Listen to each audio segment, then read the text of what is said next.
지금부터 제144회 카이 포럼을 시작하겠습니다.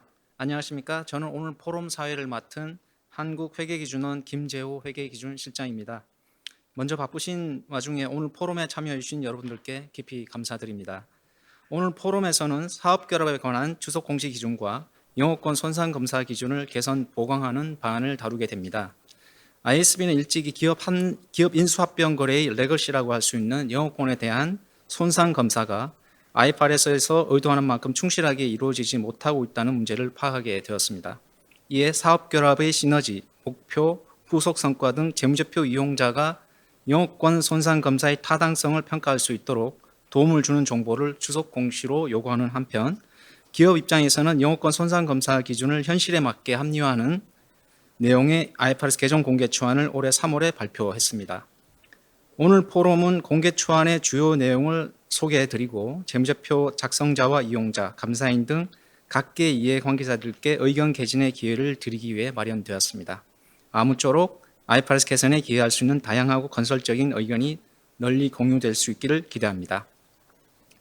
이번 포럼은 장소 제약으로 인해서 직접 참여하시는 분을 일정 수준으로 제한하였고 더 많은 분들께서 참여하실 수 있도록 온라인과 오프라인을 병행하여 진행합니다.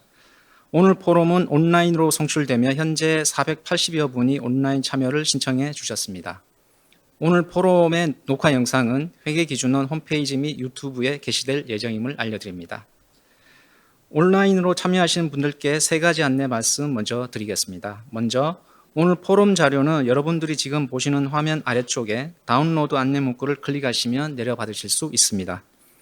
장내에 계신 분들께서는 행사 현장에서 QR코드를 통해 자료를 내려받아 참여해 주시면 감사하겠습니다. 두 번째로 이 포럼이 진행되는 동안에 Q&A 게시판에 질의를 올려주시면 주제 발표와 지정 토론이 모두 마무리되는 대로 답변해 드리도록 하겠습니다. 답변하실 분을 미리 지정해 주시면 더 효과적일 것 같습니다. 주저하지 마시고 적극적으로 참여해 주시기 바랍니다. 장내에 계신 분들께서는 안내 데스크에 준비된 질의 양식에 질의를 적으셔서 저희 스태프들에게 전달해 주시기 바랍니다. 마지막으로 공인회계사 연수 인정을 받고자 하시는 분은 포럼이 끝나는 대로 반드시 로그아웃 해주시기 바랍니다. 보고 계시는 화면 오른쪽 윗부분에 있는 웹이나 나가기라는 버튼을 클릭하시면 됩니다. 로그인 정보뿐만 아니라 로그아웃 정보가 모두 있어야 연수 시간으로 인정받을 수 있다는 점 특히 유의하시기 바랍니다. 본격적인 주제 발표와 토론에 앞서 회계기준원 이한상 원장님의 인사 말씀을 듣도록 하겠습니다. 여러분 큰 박수로 청해 주시면 감사하겠습니다.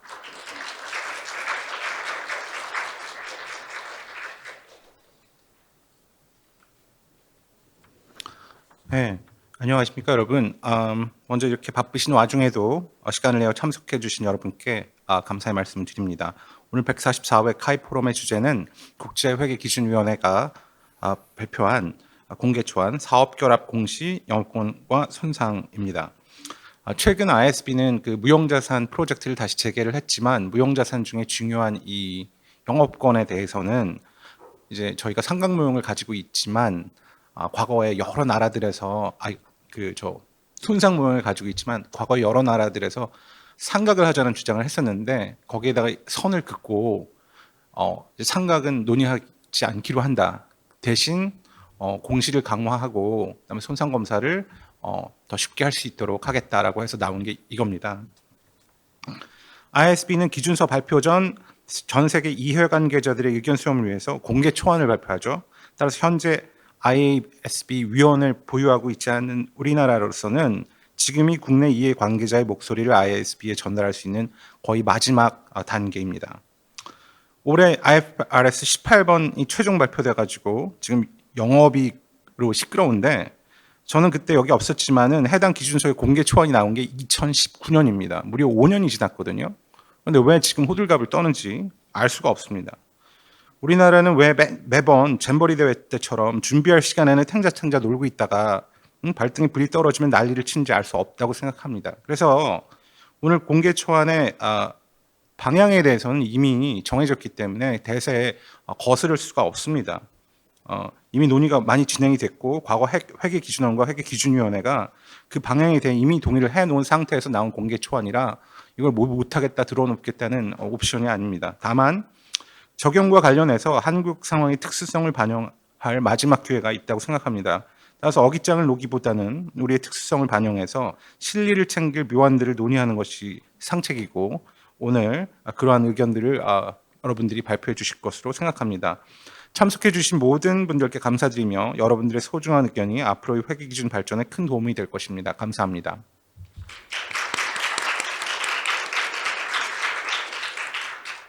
예, 감사합니다. 이제 오늘 세미나의 주제 발표가 있겠습니다. 회계기준은 정혜진 선임연구원께 부탁드리도록 하겠습니다.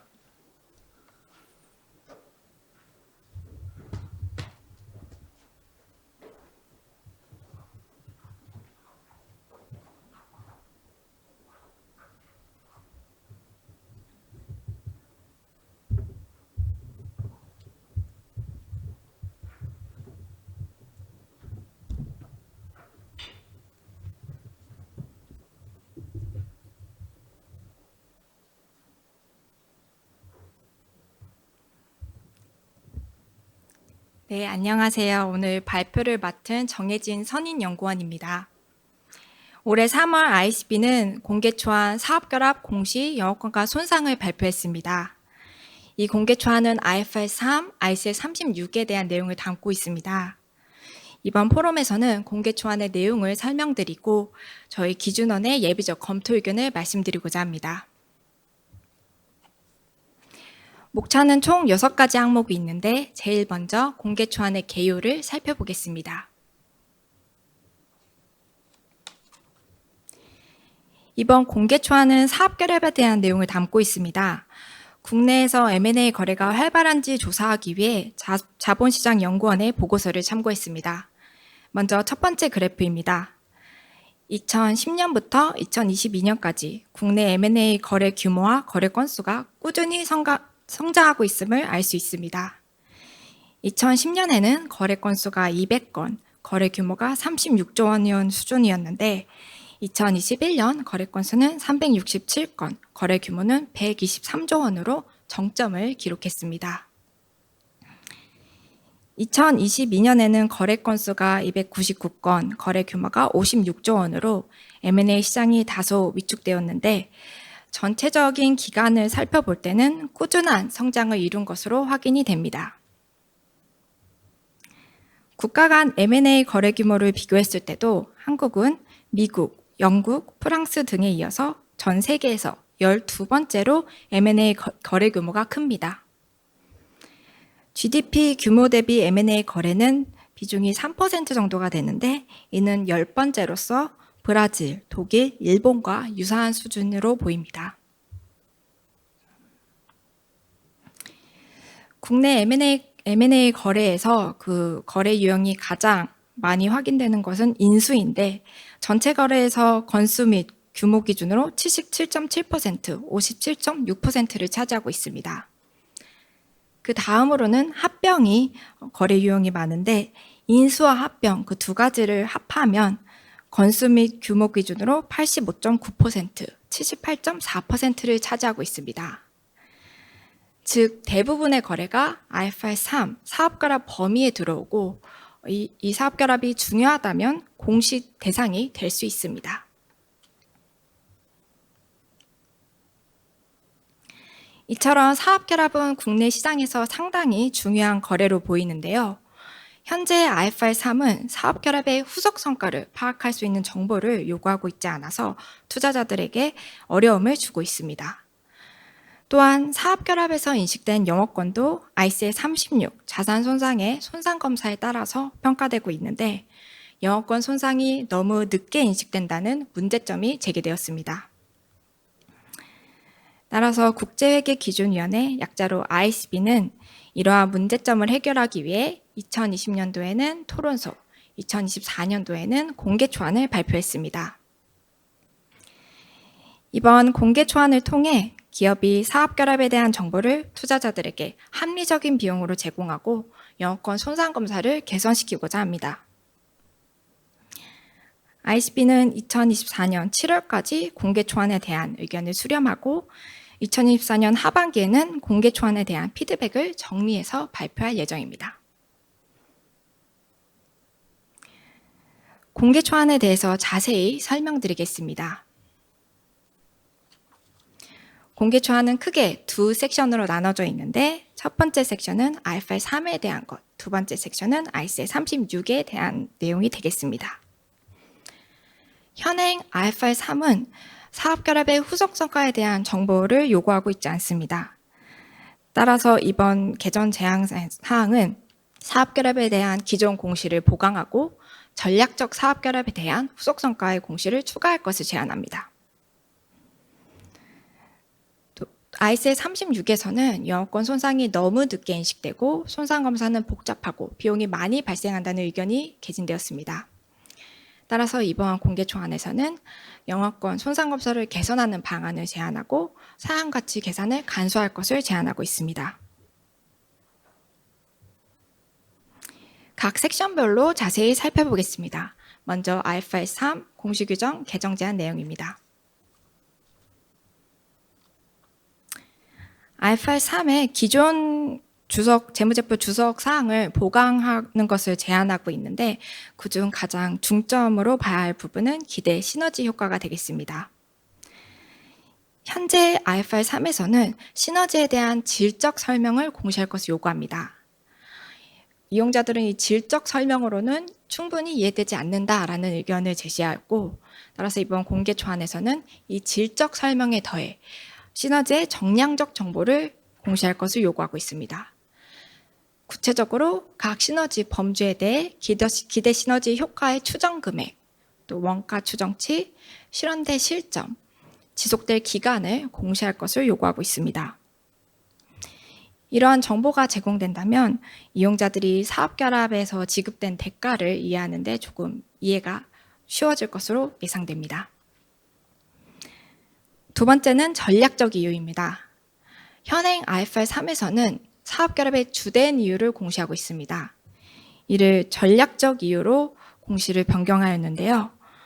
이 이유는 기업의 전반적인 전략과 연계지어서 이 사업결합을 한 이유를 설명하도록 하게 하는 ICB의 의도가 들어있습니다. 세 번째는 취득사업의 성과보고입니다. 현행 IFR 3에 따라 기업은 취득일 이후 연결 포괄 손익 계산서에 포함된 피취득자의 수익과 당기 손익 금액을 공시하고 있습니다. 그래서 취득 사업이 어떻게 회사에 기여했는지를 보여주고 있는 부분인데요. 여기서 당기 손익을 영업 손익으로 공시를 대체합니다. 이용자들은 영업 손익에 대한 정보를 더 희망한다는 의견을 제출했습니다. 따라서 당기 손익 대신에 영업 손익을 공시합니다. 또 기업은 사업결합이 연차 보고 기간의 개시 12월 말 법인이면 1월 1일에 사업결합이 발생했다고 가정을 하고 1년치의 결합기업의 수익과 당기손익을 공시하고 있습니다. 이러한 정보를 프로포마 정보라고 부르는데요. ICB는 이 프로포마 정보가 기업마다 조금씩 다르게 작성되고 있음을 확인했습니다. 따라서 이 정보 작성 기준은 회사의 회계 정책임을 명시하고 이에 대한 설명을 제공할 것을 제안하고 있습니다. 다음은 취득 자산과 인수 부채에 대한 공시입니다. 현행 기준은 주요 종류별로 공시를 요구하고 있습니다.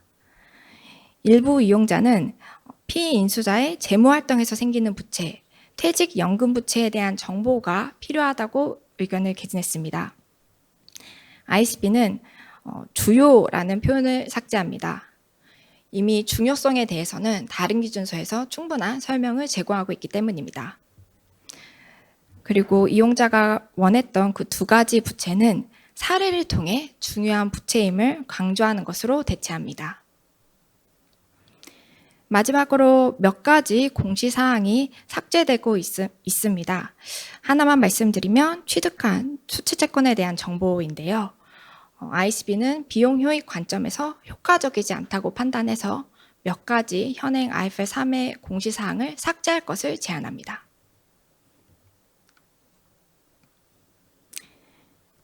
다음은 현행 IFR 3에서 새로 추가되는 후속 성과의 공시를 설명드리겠습니다. 후속 성과는 주요 경영진이 검토하는 수준의 정보로 전략적 사업결합의 후속 성과를 재무제표에 공시할 것을 요구합니다. 현행 IFRS 3에 따라 기업들은 중요한 사업결합에 대한 공시를 하고 있었을 것입니다. 하지만 중요한 사업결합보다 좀 더 높은 기준점인 전략적 사업결합에 대해서는 추가적으로 후속 성과를 공시해야 합니다. 그렇다면 이 전략적 사업결합은 어떤 의미를 갖는지 ICB의 정의를 살펴보겠습니다. 사업결합의 목적을 달성하지 못할 경우 기업의 전반적인 사업 전략을 달성하는 데 심각한 위험이 발생하는 수준의 사업결합으로 정의하고 있습니다. 이 양적 기준, 질적 기준 둘 중에 하나만 해당돼도 전략적 사업결합으로 식별이 됩니다. 양적 기준은 피취득자의 수익, 영업이익, 취득일에 취득된 총 자산 중 하나라도 취득자의 가장 최근 보고기관의 재무제표 기준액의 10%를 초과하는 경우라고 설명하고 있습니다.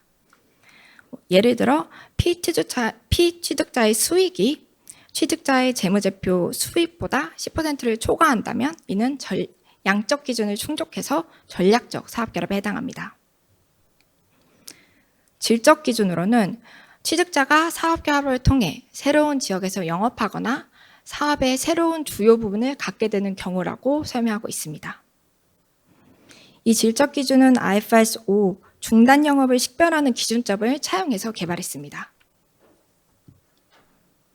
그렇다면 전략적 사업결합에 해당하면 무엇을 공시해야 되는지 다음 장을 보면서 말씀드리겠습니다.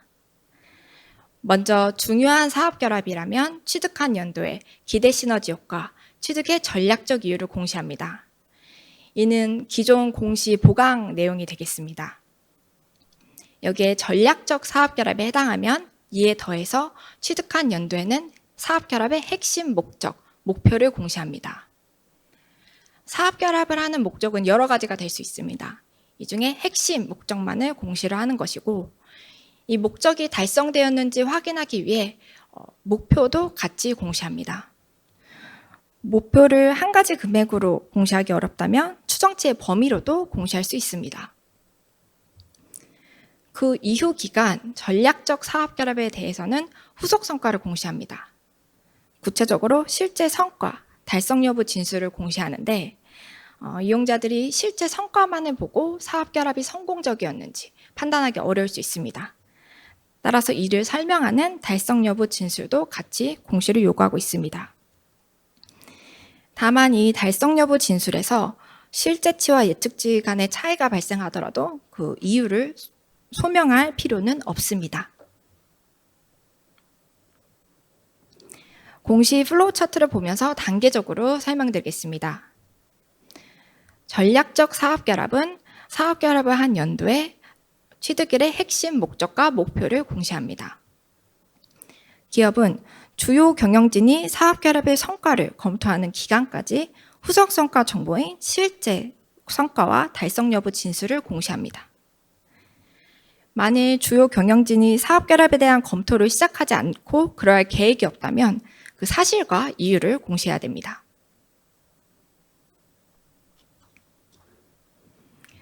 검토는 시작하였으나 취득연도 이후 두 번째 회계연도 종료 전에 중단하는 경우에는 그 사실과 이유를 공시합니다. 만일 주요 경영진이 검토는 하고 있지 않지만 지표에 대한 정보를 받고 있다면 사실과 이유에 더해서 지표에 대한 정보도 공시를 해야 합니다. 두 번째 회계연도를 지나서 검토를 중단한 것이라면 추가로 공시할 사항은 없습니다. 공시 사례를 통해 다시 한번 설명드리겠습니다. 거래는 2000X2년 6월 30일 A씨사가 T씨사의 주식 60%를 취득해서 지배력을 획득한 거래입니다. 이에 대해 A씨사의 재무제표 주석 공시 내용입니다. 먼저 전략적 이유입니다. A씨사가 북미에서 활동하는 T씨사에 취득한 전략적 이유는 북미에서 정보 네트워크 제품과 용역 제공 선도업체가 되기 위해서입니다. 이는 회사의 전반적 전략과 연관이 있습니다. 다음은 시너지에 대한 공시입니다. 사업결합으로 기대하는 두 가지 시너지 효과가 있습니다. 하나는 연간 80, 100에서의 매출 시너지고 다른 하나는 연간 100에서 125의 비용 절감 시너지입니다. 각 시너지를 달성하기 위해 예상되는 비용은 연간 15와 일회성 비용 75입니다. 경영진은 매출 시너지의 효익이 2000X4년부터 시작되고 비용 절감 시너지의 효익이 2000X3년까지 완전히 실현될 것으로 예상하고 있습니다. 다음은 A씨가 사업 결합으로 인수한 자산 부채의 공정가치 금액입니다. 이 오른쪽에서 보실 수 있다시피 재무활동에서 생기는 부채, 확정 채무연금 부채는 중요한 부채이기 때문에 별도로 인식한 금액을 표시하고 있습니다. 영업권 금액이 어떻게 산출되었는지를 보려면 A씨사가 지급한 이전 대가와 사업결합 전 보유하고 있던 지분의 공정가치 합계에 비지배 지분을 더해서 식별할 수 있는 순자산 총계 12,800을 차감하면 영업권 2,500이 산출됨을 알 수 있습니다. 취득한 사업결합에서 발생한 수익은 CU 4,090이고 영업손익은 1,710입니다. 만일 사업결합이 1월 1일에 발생했다고 가정하면 수익은 27,670이 되고 영업손익은 12,870이 되겠습니다. 여기까지가 모든 중요한 사업결합에 대한 공시라면 다음부터 전략적 사업결합에 해당하면 추가로 공시해야 되는 내용을 말씀드립니다. 먼저 사업결합의 핵심 목적입니다. A씨사는 북미 영업의 연간 매출과 이익, 북미 시장 점유율을 2000X4년까지 증가시키는 게 핵심 목적입니다. 이러한 목적을 달성한지 판단하기 위해 구체적인 목표도 수립합니다. 기업은 2000X4년까지 연간 매출을 45%, 이익을 40% 증가시키고 시장 점유율을 15에서 20% 증가시키는 목표를 수립했습니다. 사업 결합을 한 보고기간 말 A씨사는 실제 성과를 공시합니다. 북미 영업의 연간 매출은 20% 증가시키고 이익은 18%, 시장 점유율은 약 16% 증가시켰습니다. 기업의 목표는 2000X4년까지입니다. 따라서 달성 여부로 현재까지의 성과는 예상과 일치한다는 내용으로 공시를 합니다. 기업은 주요 경영진이 검토하는 기간까지 이러한 후속 성과를 계속 공시해야 할 의무가 있습니다. 알파 3에서 이러한 공시가 이루어진다면 이용자들에게 유용할 것입니다. 다만 작성자들에겐 부담이 있을 수 있습니다. 특히 상업적으로 민감한 정보를 제공하는 것에 대한 우려가 제기되었습니다. ISB는 이러한 문제점을 해결하기 위해 공시 면제 규정을 둡니다. 기업이 특정 요구사항을 공시함으로써 사업결합의 어떤 핵심 목적을 달성하는 데 현저하게 불리한 영향을 미칠 것으로 예상이 되는 경우에는 다음의 정보를 공시하지 않을 수 있습니다. 기대 시너지 효과, 핵심 목적 및 목표, 후속 성과 달성 여부 진술입니다. 예를 들어 경쟁업체가 기업이 사업결합에 대한 취득일의 핵심 목적을 달성하지 못하도록 공시된 정보를 사용할 것으로 예상이 된다면 그 일부 정보를 공시하지 않을 수 있습니다. 기업들이 공시 면제 규정을 언제 쓸 수 있는지 파악하기 어려울 수 있습니다. ISB는 면제 규정을 적용할 때 판단할 지침을 제공하고 있습니다. 먼저 기업은 면제를 적용하는 항목에 대해서 그 사실과 이유를 공시할 필요가 있습니다. 그리고 면제를 적용하기 대신에 다른 방법으로 공시를 할 수 있는지 검토해야 됩니다. 예를 들어 높은 수준으로 통합해서 보고를 한다면 공시 요건을 충족하면서도 민감한 사항을 피할 수 있는 솔루션이 될 수도 있습니다. 따라서 다른 방식으로 공시할 수 있는지 한번 고민할 필요가 있습니다. 이 공시 면제를 적용하려면 두 가지를 봐야 되는데 정보 공시 효과와 정보의 공중 이용 가능성입니다. 정보 공시 효과는 말 그대로 정말 현저하게 불리한 영향을 미칠 것인지 그것을 증명해낼 수 있어야 되는데요. 일반적인 위험, 예를 들어 경쟁력 약화라던가 자본시장에서 불리하다는 이유만으로 이 면제 규정을 적용할 수는 없습니다. 또한 이러한 정보가 공개적으로 접근 가능하다면 면제를 적용할 수 없습니다. 기업은 면제를 적용한 공시에 대해서 매 보고기간 말 여전히 면제를 적용할 수 있는 상황인지 검토를 지속적으로 해야 합니다. 예시를 통해 보겠습니다. 기업이 특정 정보의 공시로 인해서 사업결합의 목적 달성을 실패할 것으로 보이며 면제 규정을 적용할 수 있습니다. 하지만 기업이 통제할 수 없는 요소에 대한 소송 위험이나 경영진이 효율적으로 책임을 이행하지 않은 것에 대한 소송 위험 때문에 이를 회피하기 위해 면제 규정을 적용할 수는 없습니다. 밑에 두 가지 사항은 다른 기준서에서 미래정보망 정보를 공시함에 따라 소송 위험을 겪는 것과 동일합니다. 다른 기준서에서도 이러한 상황에 대해 면제 규정을 두고 있지 않기 때문에 IFR 3에서도 공시 면제 규정을 허용할 이유가 없습니다. 지금까지 설명드린 내용을 종합해보면 다음과 같습니다. 중요한 사업결합에 해당한다면 취득일에 기대 시너지 효과, 전략적 이유를 공시합니다. 중요한 사업결합보다 좀 더 높은 기준점인 전략적 사업결합에 해당한다면 취득일에 추가로 핵심 목적과 목표를 공시합니다. 취득일 이후에 전략적 사업결합에 대해서는 후속 성과를 공시하는데 구체적으로 실제 성과와 달성 여부 진술을 공시합니다. 여기서 진한색으로 표시된 부분은 조건을 충족한다면 공시 면제 규정을 적용할 수 있습니다. 마지막으로 IFR 3 공시 제한 사항을 개발하면서 ICB가 고려했던 사항을 살펴보겠습니다.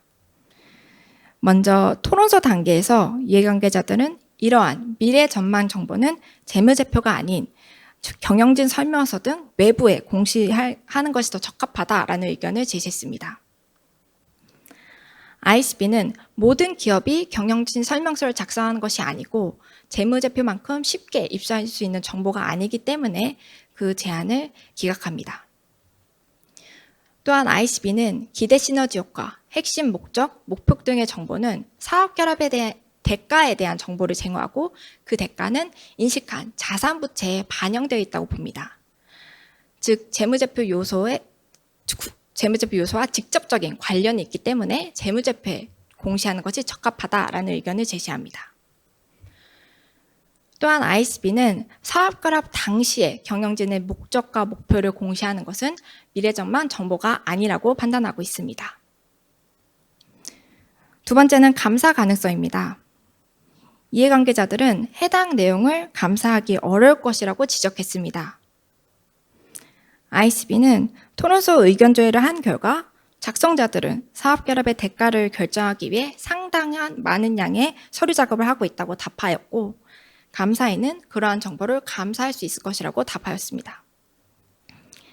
ICB는 감사인과 금융당국이 공시정보가 주요 경영진이 검토하는 수준의 정보인지, 정보를 뒷받칠 만한 충분한 설명과 증거가 제공되는지, 충실하게 거래를 표현하는지를 검증해 줄 수 있을 것으로 기대하고 있습니다.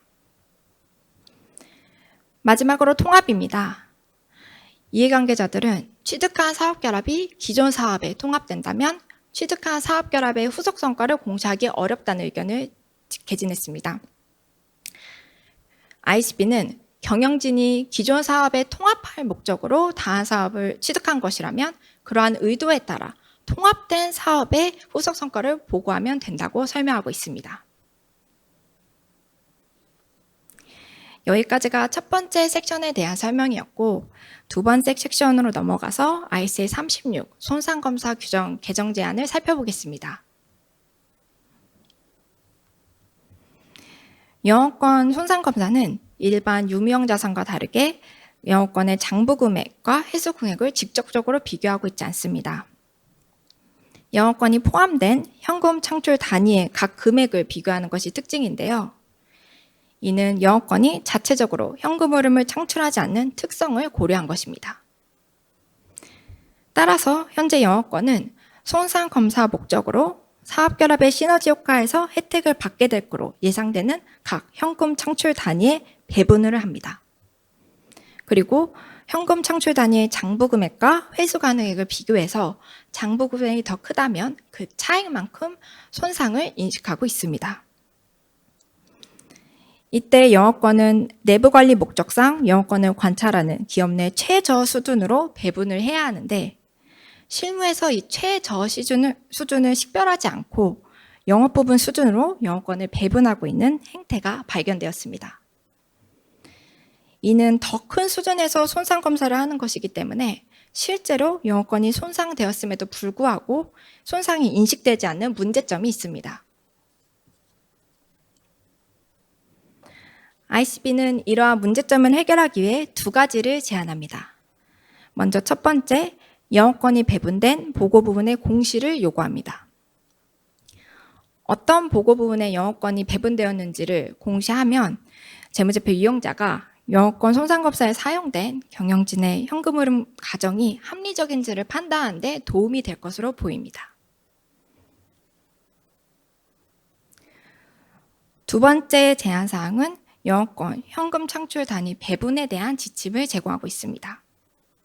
이 지침은 현행 문단 80과 관련이 있는데요. 현행 문단 80에서는 사업결합으로 취득한 영업권은 각 현금 창출 단위나 현금 창출 단위 집단에 배분한다. 영업권이 배분되는 각 현금 창출 단위는 다음의 요건을 충족해야 하는 것인데 첫 번째는 영업권을 관찰하는 기업 내 최저 수준이어야 하는 것이고 두 번째는 통합 전 영업 부분보다 크지 않아야 한다고 설명하고 있습니다. ICB는 현금 창출 단위는 영업 부분보다 크지 않아야 함은 문단 81을 적용할 때 상한임을 명확히 하고 있고 문단 81을 적용할 때 먼저 사업결합의 기대 시너지 효과가 있을 것으로 예상되는 현금 창출 단위를 식별하고 거기서 식별된 현금 창출 단위에 대한 재무 정보가 있는 최저 수준을 결정하는 것이 문단 80을 적용하는 방법이라고 설명하고 있습니다. 여기까지가 영업권 손상 검사의 개선 제안 사항이 되겠고요. 다음은 사용가치 간소화에 대해서 설명드리겠습니다. 영업권 손상 검사에서 사용되는 회수 가능액은 현금 창출 단위의 순 공정가치와 사용가치 중 큰 금액이 사용됩니다. 따라서 사용가치 계산은 영업권 손상 검사의 필수적인 요소인데 그 계산이 상당히 복잡합니다. 예를 들어 현행 IS 36에서는 아직 확약되지 않은 미래의 구조조정이나 자산의 성능 개선 또는 향상에서 생길 수 있는 미래 현금 흐름은 제외하도록 규정하고 있습니다. 작성자들은 이러한 제외할 현금 흐름을 결정하는 데 비용이 많이 발생한다고 의견을 제출했습니다. 또한 현행 규정에 따르면 세전 현금 흐름과 세전 할인율을 적용해서 사용가치를 추정해야 하는 것인데 이 세전 할인율은 관찰할 수도 없으며 일반적으로 가치평가는 세후 기준으로 수행되고 있습니다. ICB는 손상검사의 비용, 복잡성, 오류를 줄이기 위해서 위에 언급한 이 두 가지 제약사항을 삭제할 것으로 제안합니다. 마지막으로 영업권 상각에 대한 설명입니다. 영업권을 상각할지 현행 손상검사 모형만을 유지할지 수년간 논의되었습니다. 영업권 상각제도에서 가장 의견이 대립하는 이유는 영업권 성격에 대한 견해가 달라서입니다. 영업권 상각을 지지하는 이해관계자들은 영업권이 소비성 자산이고 상각은 영업권 효익을 소비하는 것을 나타낸다고 설명합니다. 영업권 상각을 반대하는 이해관계자들은 영업권은 소비성 자산이 아니고 영업권의 효익을 소비하는 기간을 한정할 수 없다고 보고 있습니다. ICB는 영업권이 거래에 따라 소비성 자산이기도 하고 비한정 내용 요소 자산이기도 한다고 생각합니다. 따라서 두 견해를 하나로 통합하기 어렵다는 의견이고 전반적으로 영업권 상각이 재무보고를 크게 개선시킨다는 강력한 증거가 없기 때문에 현행 손상 검사만 하는 모형을 유지하는 것으로 결론을 내립니다. 여기까지가 공개 초안에 대한 설명이었고, 다음은 저희 기준원에서 접수받은 사전 의견 조회 결과를 말씀드리겠습니다.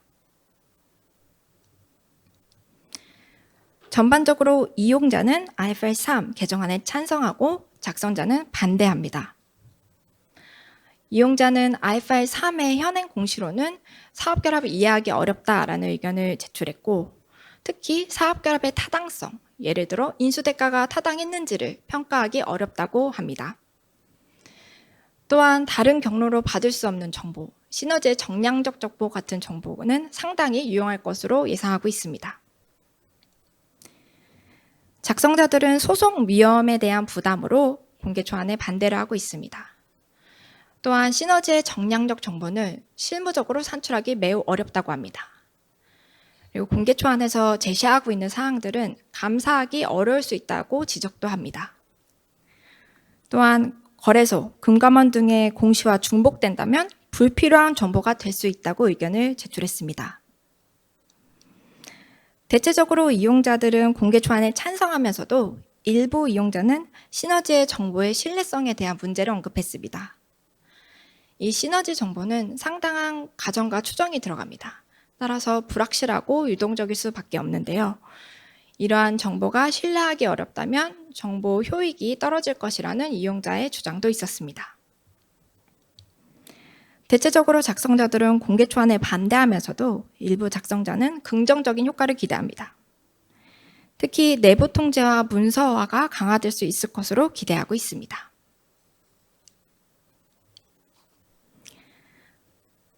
IS 36에 대해서 일부 작성자는 실무와 일치되는 방향이기에 찬성을 하고, 또 일부 작성자는 제한 사항이 어떻게 현행 손상검사를 개선시키는지 명확하지 않기 때문에 그 효과가 미미할 것으로 예상한다고 답변하였습니다.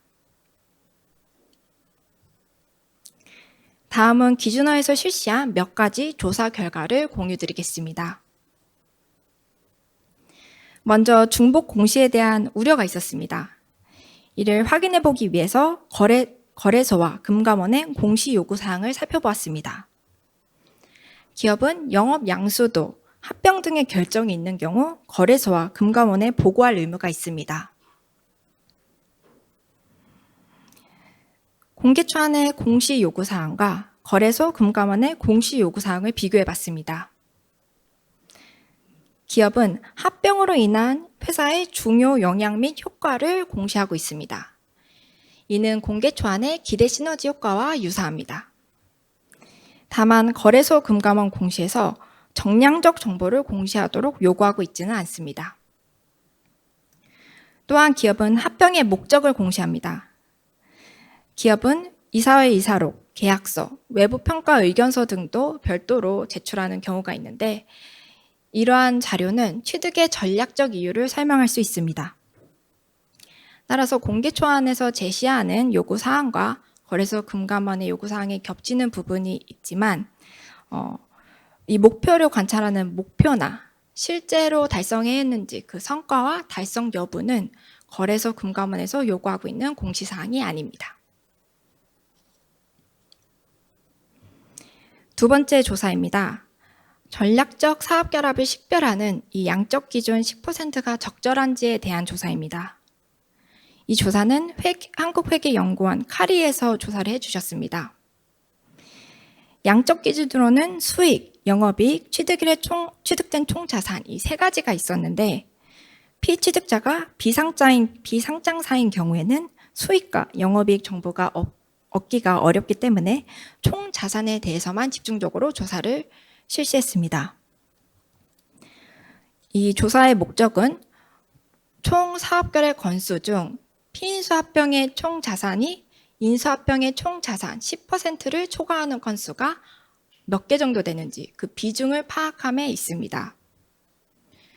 조사 대상이 된 건수는 2023년 기준 코스피, 코스닥 상장사 총 1937개 기업 중 영업권 증가함을 보고한 257건을 조사했습니다. 조사 결과를 말씀드리면 인수합병법인의 총자산 10%를 초과하는 건은 51건으로 전체 비중의 약 20% 정도가 전략적 사업 결합으로 식별이 됩니다. 여기서 수익과 영업이익 기준이 추가되면 20%보다 더 많은 전략적 사업 결합이 식별될 수 있습니다. 하지만 이 전체적인 거래 비중에서 20%는 어떻게 보면 크지 않을 수도 있습니다. 그렇게 되면 10%의 전략 기준점은 적절하다는 결론을 내릴 수 있습니다. 다음은 저희 의견 조회와 조사 내용을 종합해서 기준원의 예비적 검토 의견을 설립한 내용을 설명드리겠습니다. 전반적으로 ISB 제안 사항에 동의합니다. 다만 국내 실무 이슈를 폭넓게 수렴할 수 있도록 추가적으로 고려할 사항을 제시하고 있습니다. 먼저 전반적인 동의에 대한 의견을 말씀드립니다. IFRS 3에 대해서는 이용자 측면에서 사업 결합의 타당성을 평가할 수 있는 유용한 정보가 될 것입니다. 특히 이 기업의 거래 중 사업 결합은 그 규모가 상당히 큰 것에 비해서 현재 재무제표 공시가 부족하다고 생각이 됩니다. 작성자 측면에서도 내부 통제와 문서화를 강화시켜 경영진의 수탁 책임을 강조할 수 있는 강점이 있습니다. 사업 결합의 목적, 목표, 기대 시너지 효과 등에 대한 충분한 검토 없이 경영진의 전략적 판단으로 M&A가 결정되는 경우가 종종 있습니다. 이 공개 초안의 공시사항이 적용된다면 M&A 검토와 문서하는 과정에 신중히 기해질 것으로 기대가 됩니다.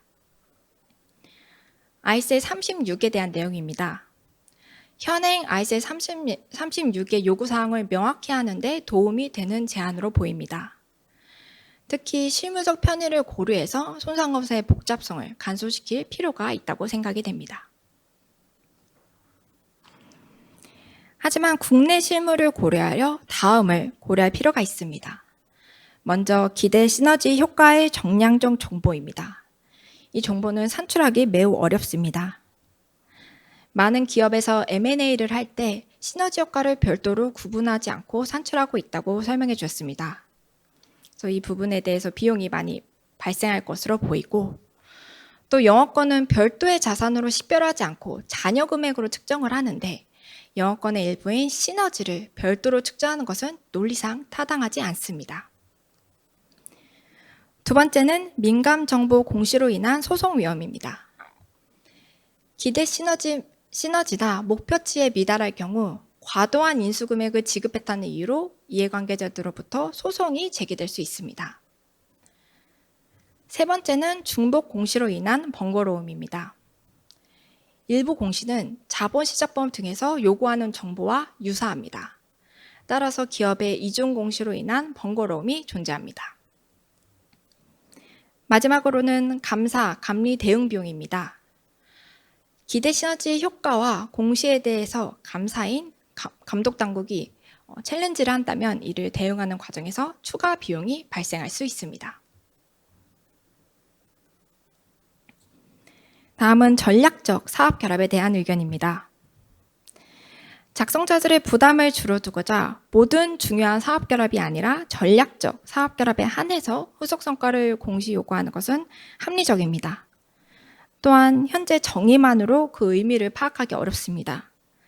그래서 양적 기준, 질적 기준 모두 필요한 것으로 보입니다. 다만 다른 IFRS 기준서에서 양적 기준을 제시하고 있지 않습니다. 따라서 전략적 사업 결합에 대한 양적 기준이 제시되면 기존의 정책 개발로 사용했던 기준점에 대한 적절성 문제가 제기될 수 있습니다. 또한 수익, 영업이익, 총자산 중 변동성이 상대적으로 큰 영업이익은 threshold 베이스로 적합하지 않을 수 있습니다. 마지막으로 전략적 사업 결합을 이해하기 위해 구체적인 사례가 필요합니다. 예를 들어 IFRS 적용하는 기업 간의 합병이 아닐 때 이 10%를 어떻게 적용하는지, 예를 들어 이 컨버전을 조정한 후에 이 10%를 적용하는지, 이러한 구체적인 사례를 들어서 설명을 해준다면 기업들이 전략적 사업 결합을 이해하는 데 도움이 될 것으로 보입니다. 면제 규정에 대한 의견입니다. 면제 규정을 두는 것에 대해서는 동의를 하나 국내 실무를 고려해서 일부 확대할 것을 제안합니다. 예를 들어 국내 법규에서 재무제표 외의 보고서에 회계 기준에서 요구하는 것과 동일한 정보를 공시를 요구한다면 기업들의 이중 공시의 번거로움을 해소하기 위해 해당 정보의 주석 공시를 면제할 수 있도록 이 기준을 확대할 것을 제안합니다. 또한 실제로 면제 규정을 사용하는 상황에 대한 사례를 제공해 준다면 이 복잡한 면제 규정을 이해하는 데 도움이 될 것으로 보입니다. 다음은 기대 시너지 효과에 대한 의견입니다. 전반적으로 동의하나 다음을 고려할 필요가 있습니다. 먼저 시너지의 정의가 공개 초안이나 기준서에 없고 이 측정 방법도 제시하고 있지 않습니다. 따라서 기업이 시너지의 정량적 정보를 제공한다 하여도 비교 가능성이 감소될 수 있습니다. 또한 시너지의 내용 요소를 추정하기 어렵습니다. 영업권 상각을 도입하지 않은 배경 중 하나는 영업권의 내용 요소를 신뢰성 있게 파악하기 어렵다는 실무적인 이유도 있습니다. 따라서 영업권의 일부인 시너지의 내용 요소를 추정을 요구하는 것은 논리적으로 타당하지 않습니다. 마지막으로 영업권 손상검사 개선 사항에 대한 의견입니다. 영업권이 너무 적게 그리고 너무 늦게 인식되는 현상은 기준, 즉 영업권 손상검사의 모형의 문제라기보다는 그 기준이 실무에서 충실하게 적용되지 않고 있어서 생기는 문제로 생각이 됩니다. 따라서 현행 영업권 손상검사를 이해하는 데 도움이 되는 지침은 영업권 손상검사가 실무에서 충실하게 적용되지 않는 현 시점에서 매우 필요한 제안입니다. 다만 IC의 36 개정 제안 사항이 현행 손상검사를 어떻게 개선시킨다는 것인지 명확하지 않은 부분도 존재합니다. 따라서 개정 제안 사항의 목적과 기대하는 효과에 대한 추가 설명을 제공할 것을 제안하고 있습니다. 마지막으로 향후 일정을 말씀드리겠습니다. 기준원은 국내 이해관계자들을 대상으로 6월 14일까지 의견조회를 하고 있습니다. 7월 5일에는 의견조회 내용을 바탕으로 기준원의 최종 검토 의견을 형성할 것이며 7월 15일에는 ISB의 최종 의견을 제출할 예정입니다. 많은 의견을 기준원에 보내주시면 감사하겠습니다. 네, 이상으로 발표를 마칩니다. 감사합니다.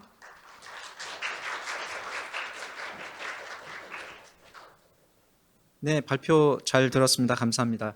이상으로 주제 발표를 마치고 이어서 토론자분들 모시고 패널 토론을 진행하도록 하겠습니다. 토론 진행을 위해서 잠시 장례 정리가 있겠습니다. 좌장, 토론자 그리고 발표자분들께서는 모두 앞으로 나오시면 감사하겠습니다.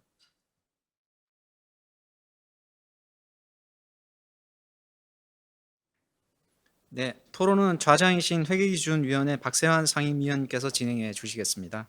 위원님 토론 진행 부탁드리겠습니다. 예, 감사합니다. 저는 오늘 이 포럼의 좌장을 맡은 박세환입니다. 앞서서 그 정혜진 선임연구원께서 그 공개초안의 주요 내용과 사전 의견, 문헌 연구 등 기타 조사 결과들을 좀 발표를 해주셨고요. M&A가 굉장히 증가를 하고 있는데 반해서 사업 결합과 관련된 정보들은 매우 부족한 현황을 좀 해소하기 위해서 이제 ISB가 어떤 공시를 강화한다든지 하는 그 해소 조치를 내놓은 것으로 보입니다. 그것과 관련해서 사실은 여러 분들의 의견들을 많이 반영하는 것이 무엇보다 중요하다고 생각이 되고요. 그래서 오늘 이 자리를 통해서 그런 의견들을 좀 모았으면 좋겠다는 생각이 듭니다.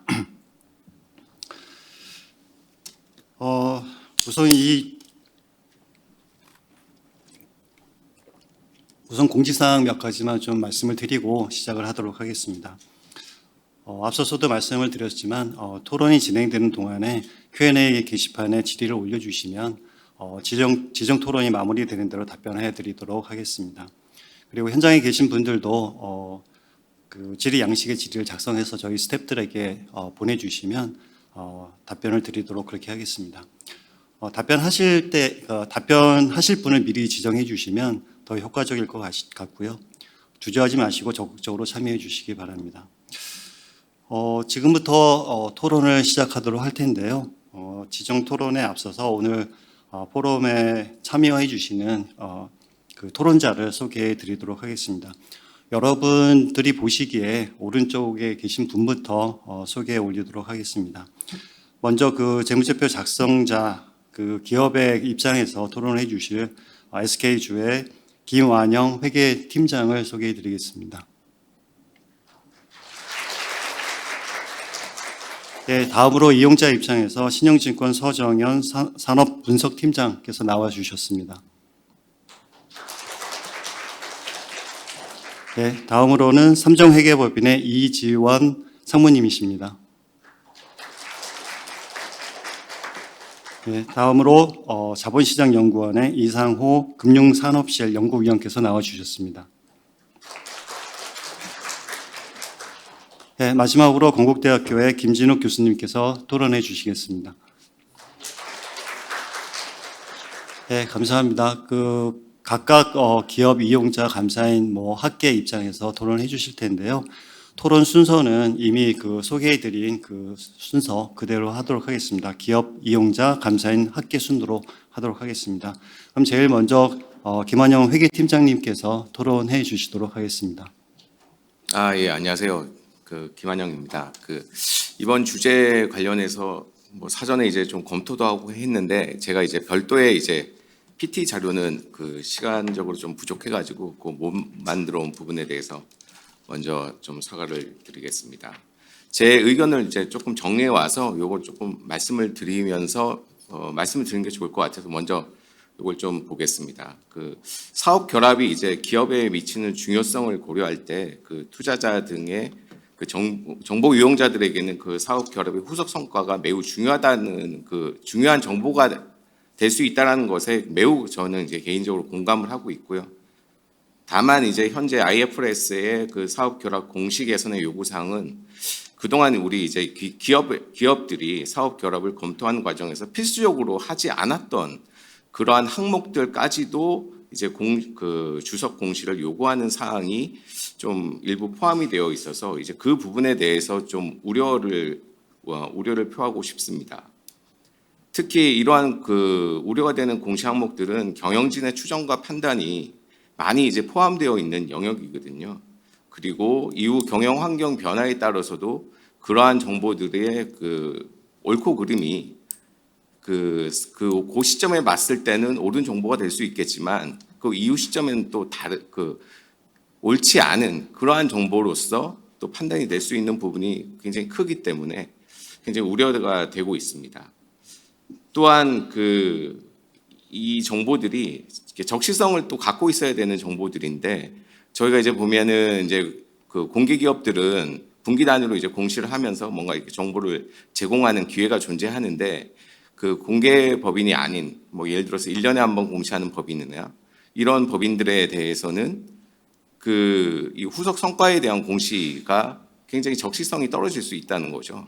1년 단위로 뭔가 이렇게 본인 1년 단위로 후속 성과를 이제 보여줄 수 있다 보니까 그러한 부분이 또 좀 우려가 되고 다들 아시겠지만 이 해당 정보는 미래에 대한 어떤 예측에 대한 범위다 보니까 과연 이 미래에 대해서 누가 예측을 잘 할 수 있겠고 그러한 정보를 누가 이렇게 심판을 할 수 있겠습니까? 이 미래에 대한 정보는 감사하기에도 굉장히 어려울 것 같고요. 회사가 주장하는 어떤 미래에 대한 부분이 분명히 근거는 갖고 있겠지만 이 근거에 대해서는 굉장히 많은 사람들이 다르게 생각할 수 있는 영역입니다.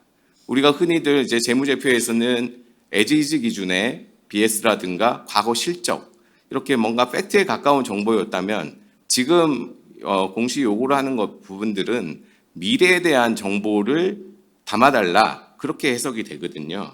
근데 우리가 예를 들면 어떤 기업을 M&A를 할 때 다수의 이제 매수자들이 존재할 때 그들의 가치 평가가 동일한 결과라면 거래가 안 될 수도 있습니다. 근데 그보다 높은 금액을 더 높은 밸류에이션을 하는 기업들은 비싼 가격에 그걸 산다라는 거죠. 그만큼 그 미래에 대한 캐시플로우에 대한 영역들, 미래에 대한 목표에 대한 부분들은 각 바라보는 시각에 따라 달라질 수 있는 부분이라서 이러한 정보들이 향후에는 그 지속적으로 아까도 나왔지만 뭐 소송에 대한 대상이 될 수도 있고 또 과도한 영업권이 기재가 되었을 때 그 영업권에 대해서 이게 적절하게 됐는지 배임에 대한 이슈까지도 번질 수 있는 부분이라고 생각을 합니다. 끝으로 조금 말을 좀 길게 한 것 같은데요. 그 끝으로는 우리가 이제 또 한번 생각해 봐야 될 거는 그 M&A에 대해서는 이렇게 미래에 대한 정보를 공시를 요구하기를 원하는데 우리가 예를 들어 뭐 신규 공장 자산의 뭐 10% 이상이 되는 신규 공장을 취득할 시에는 이 공장이 어떻게 우리 그 경영 계획을 달성하기 위해서 미래 사업 전략을 달성하기 위해서 어떻게 기여할 거다. 뭐 이러한 정보는 또 우리가 공시하고 있지 않지 않습니까? 그러한 측면에서 봤을 때 이 10%에 대한 기준도 사실 굉장히 애매하다고 봅니다. 이게 그 아까 이제 설명에서 이제 전략적 사업 결합이라고 하면은 그 전략적이라고 하는 표현에서 보면은 그 뭐 경영 계획, 사업 계획을 달성하는데 그 표현 자체가 이제 정확히 제가 지금 기억은 안 났는데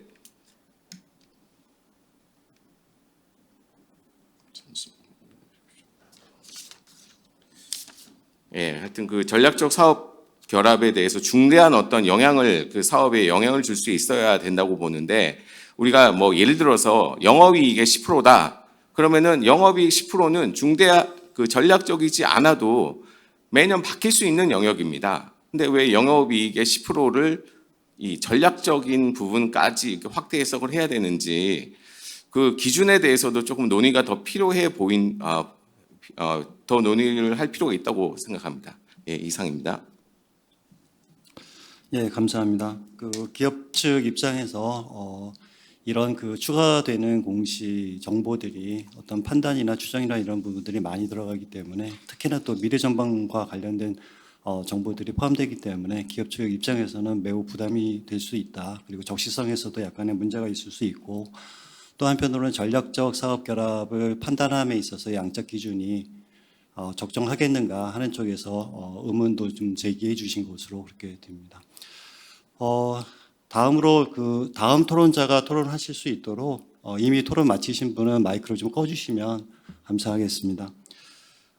다음으로는 그 신영증권의 소정현 팀장님께서 토론해 주시도록 하겠습니다.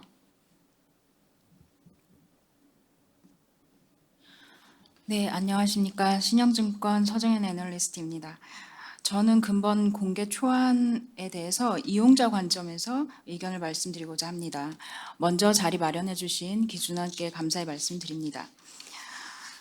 이번 공개 초안은 특히 기업 그리고 작성자, 특히 작성자 입장에서 방금 들으셨지만 매우 부담스럽고 또 논란이 많은 것 같습니다. 공개 초안에서 제안하고 있는 구체적인 개정안들 하나하나의 그 실현 가능성에 대한 논의는 좀 차치하고서라도 이렇게 많은 논란이 있을 것임에도 불구하고 이런 공개 초안이 왜 나오게 되었는지 그 배경에 대해서 좀 그리고 사례에 대해서 주목해 보려고 합니다. IFRS 3에 대한 PIR 즉 사후 이행 검토 보고서 초입을 보면은 많은 투자자들이 사업 결합의 효과를 측정하고 또 후속 성과를 평가함에 있어서 어려움이 있다 이런 문제 의식이 있음을 알 수 있습니다. 이 말은 특히 주주 가치를 훼손하는 사업 결합에 대한 투자자들의 문제 제기에서 비롯된 것으로 저희는 판단하고 있습니다. 주주 가치를 훼손하는 사업 결합이란 무엇일지 이 질문에 대해서 먼저 생각해 봐야 될 것 같은데요. 이 사안의 발단은 대부분이 시장이 생각하는 어떤 수준이 있을 것인데 그 수준 대비 과도하게 대가를 지불하는 그런 사업 결합에서 시작된다고 저희는 생각합니다. 이 경우에는 아시다시피 기업의 입장에서 PPA 상각비를 많이 부담하거나 또는 영업권 자체를 크게 계상하는 그런 이제 결과를 낳게 될 것이고 사업 결합 결합을 발표한 그 시점에 이미 주가 하락으로 부정적인 시장의 평가가 1차적으로 반영이 되고요. 이후에는 사업 결합 성과가 부진하거나 또는 영업권 유무형 자산의 손상 차손을 반영하는 그 후속 시점에서 주가는 지속적으로 부정적인 영향을 받게 됩니다. 이에 따른 피해는 아마도 고스란히 투자자에게 이제 그 전가가 될 거다라는 생각이고요. 과거에 이제 우리 한국의 자본시장에 있었던 수많은 사업 결합 중에서 이처럼 비싼 대가를 지불했음에도 불구하고 이후에 피인수기업의 실적이 악화되면서 기업이 원래 의도했던 시너지 창출이 힘들어지고 종국에는 영업권 손상 차손을 심지어 한꺼번에 인식하는 그런 행태를 보여왔던 사례들이 있습니다. 그중에서 눈에 띄는 사업 결합들을 한번 이번에 살펴보려고 합니다. 이들 사례는 이번 공개 초안에서 제시하고 있는 그 스레스홀드 기준점을 충족시키는 결합들에 해당하는 것으로 저희가 보고 있고요. 따라서 전략적 사업 결합에 부합하는 사례다라고 보고 있습니다. 우선 살펴보기 전에 좀 분명히 해야 될 점은 모든 사업 결합이 주주 가치를 훼손하는 것은 당연히 아닙니다. 해당 오늘 말씀드리는 사례들은 아마 소수에 불과할 것 같고 또 산업별 편차도 매우 큰 것으로 저희는 보고 있습니다.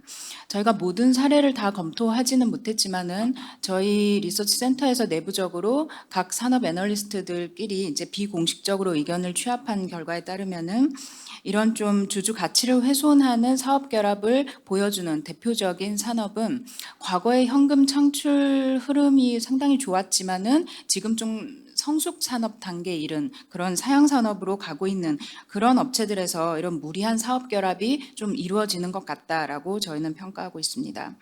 왜냐하면 과도한 대가를 지불한다라는 그 자체가 이미 직간접적으로 회사의 곳간이 상당히 좀 차 있어야지 가능한 부분이기 때문에 아마도 그런 산업들에서 이런 사례들이 다수 발견된다라고 보고 있습니다. 그런데 이렇게 규모가 큰 굵직한 사업 결합일수록 후속 성과가 만약에 좋지 않다라면은 그 주주 가치 훼손 자체도 매우 크다라는 점이 문제가 됩니다. 특히 본업이랑 이질적인 사업 결합을 하는 경우에 그 노하우나 경험 그리고 조직 통합 이런 측면에서 시행착오를 오랜 기간 겪을 수 있기 때문에 실적과 성과에 대한 리스크가 더욱 커질 수 있고요. 이 아래 도표를 한번 보시면은 특정 회사들의 사업 결합 이후에 약 3년 동안 인수기업 그리고 피인수기업의 주가 그 하락 흐름을 나타낸 것인데요. 물론 주가 하락이 모두 그 사업 결합 때문에 이루어진 것은 아니라 할지라도 그 발표를 했던 시점 그리고 후속 시점에서 인수기업뿐만 아니라 피인수기업의 주가가 크게 하락해 왔고 이 시기의 주주들은 아마도 큰 피해를 입었을 것이다라고 저희가 추론해 볼 수 있겠습니다. 이것처럼 모든 이번 공개 초안에서 말하는 전략적 사업 결합이라는 것이 현실적으로 보면 기업의 미래 가치에 미치는 영향이 매우 큰 건들을 의미하는 것인 만큼 이런 중요한 의사결정을 할 때는 앞서 설명해서 말씀 주셨지만은 경영진께서 좀 더 심혈을 기울이고 이후 기간에도 그 수탁자로서의 책임을 다해야 한다는 그런 코멘트 상당히 저희가 공감하고 있습니다. 그리고 지금 이 도표들을 보시면요. 앞서서 언급했던 동일한 그런 사례에 대해서 사업 결합 이후 인수기업 그리고 피인수기업의 실적 추이를 한번 살펴본 것입니다.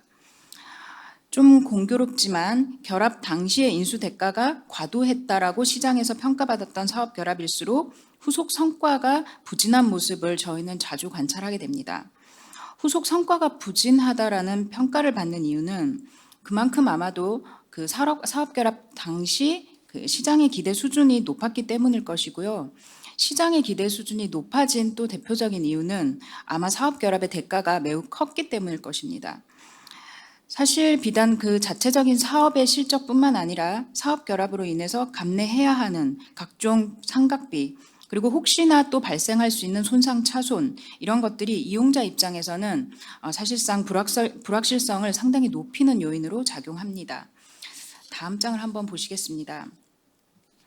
이 도표들은 앞서 보셨던 사례에서 마찬가지로 기업들이 사업 결합 이후에 매년 인식하고 있는 PPA 상각비 그리고 특정 시점 이후부터 인식하고 있는 손상 차손에 대한 내역입니다. 피인수기업의 순자산 대비 매우 과도한 대가를 지불했을 경우에는 이것이 어떤 형태로든 손익계산서에 반영되기 마련이라고 보고 있습니다. 가령 이제 PPA 상각비는 매년 영업이익에 반영될 것이고요. 또 영업권을 포함해서 유무형자산에 대한 손상차손은 언젠가는 순이익에 반영되겠지요.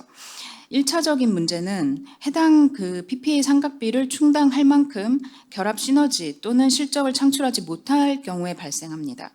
이런 흐름이 악순환으로 이어질 경우에 피인수기업에 대한 그 회사 자체적으로 추정하는 그 미래의 현금 흐름의 밴드가 점차 내려오게 되고요.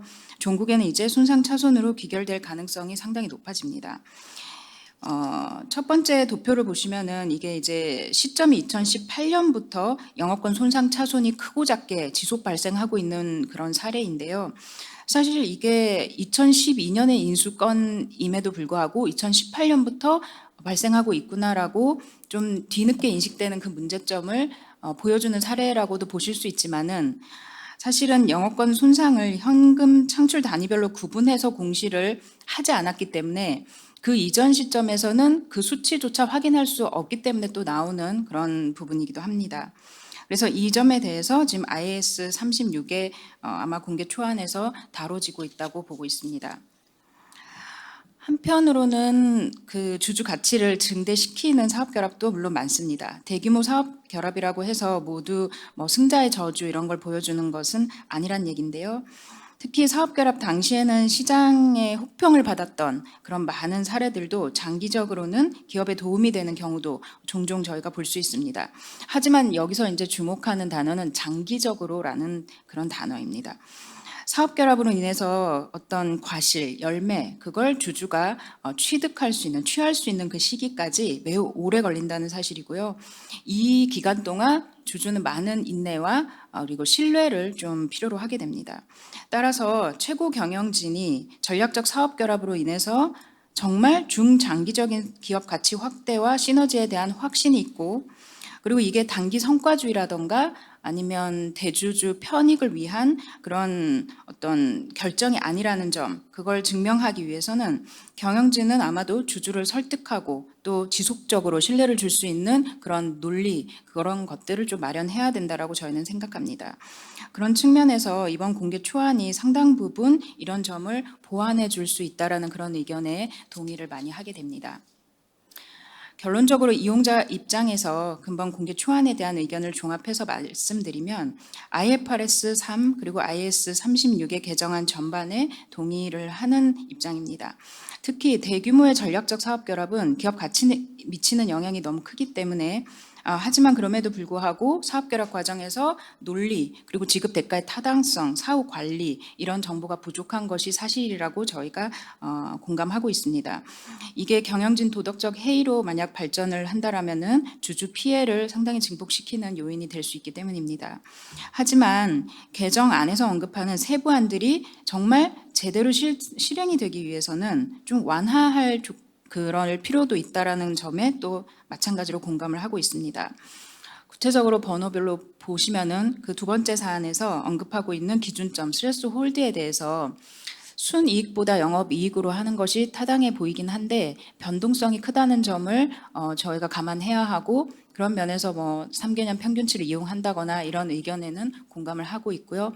세 번째 질의사항에서 공시 면제 규정이 다소 복잡하다 이런 내용에 대해서도 이용자 입장에서 볼 때도 그 규정은 좀 이해하기 어려운 부분이 있다 이렇게 말씀드리고 싶습니다. 그리고 다섯 번째로 나온 그 질의사항에서 전략적 사업 결합이 시너지가 어떤 시너지가 있는지에 대해서 이제 공시하고 언급할 것을 요구하는데요.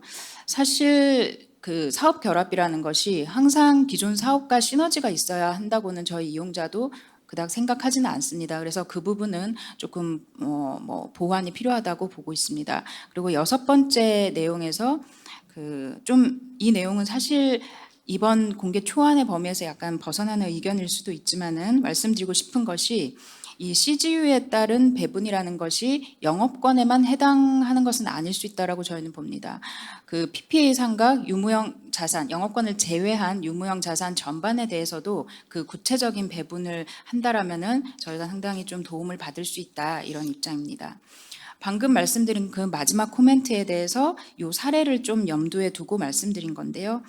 기업에 따라서는 유무형 자산의 손상 차손을 현금 창출 단위, 즉 CGU별로 1번과 같이 자세하게 공시하고 있는 경우도 있지만 2번 사례처럼 이를 고려하지 않고 전액 공시하는 사례도 있습니다.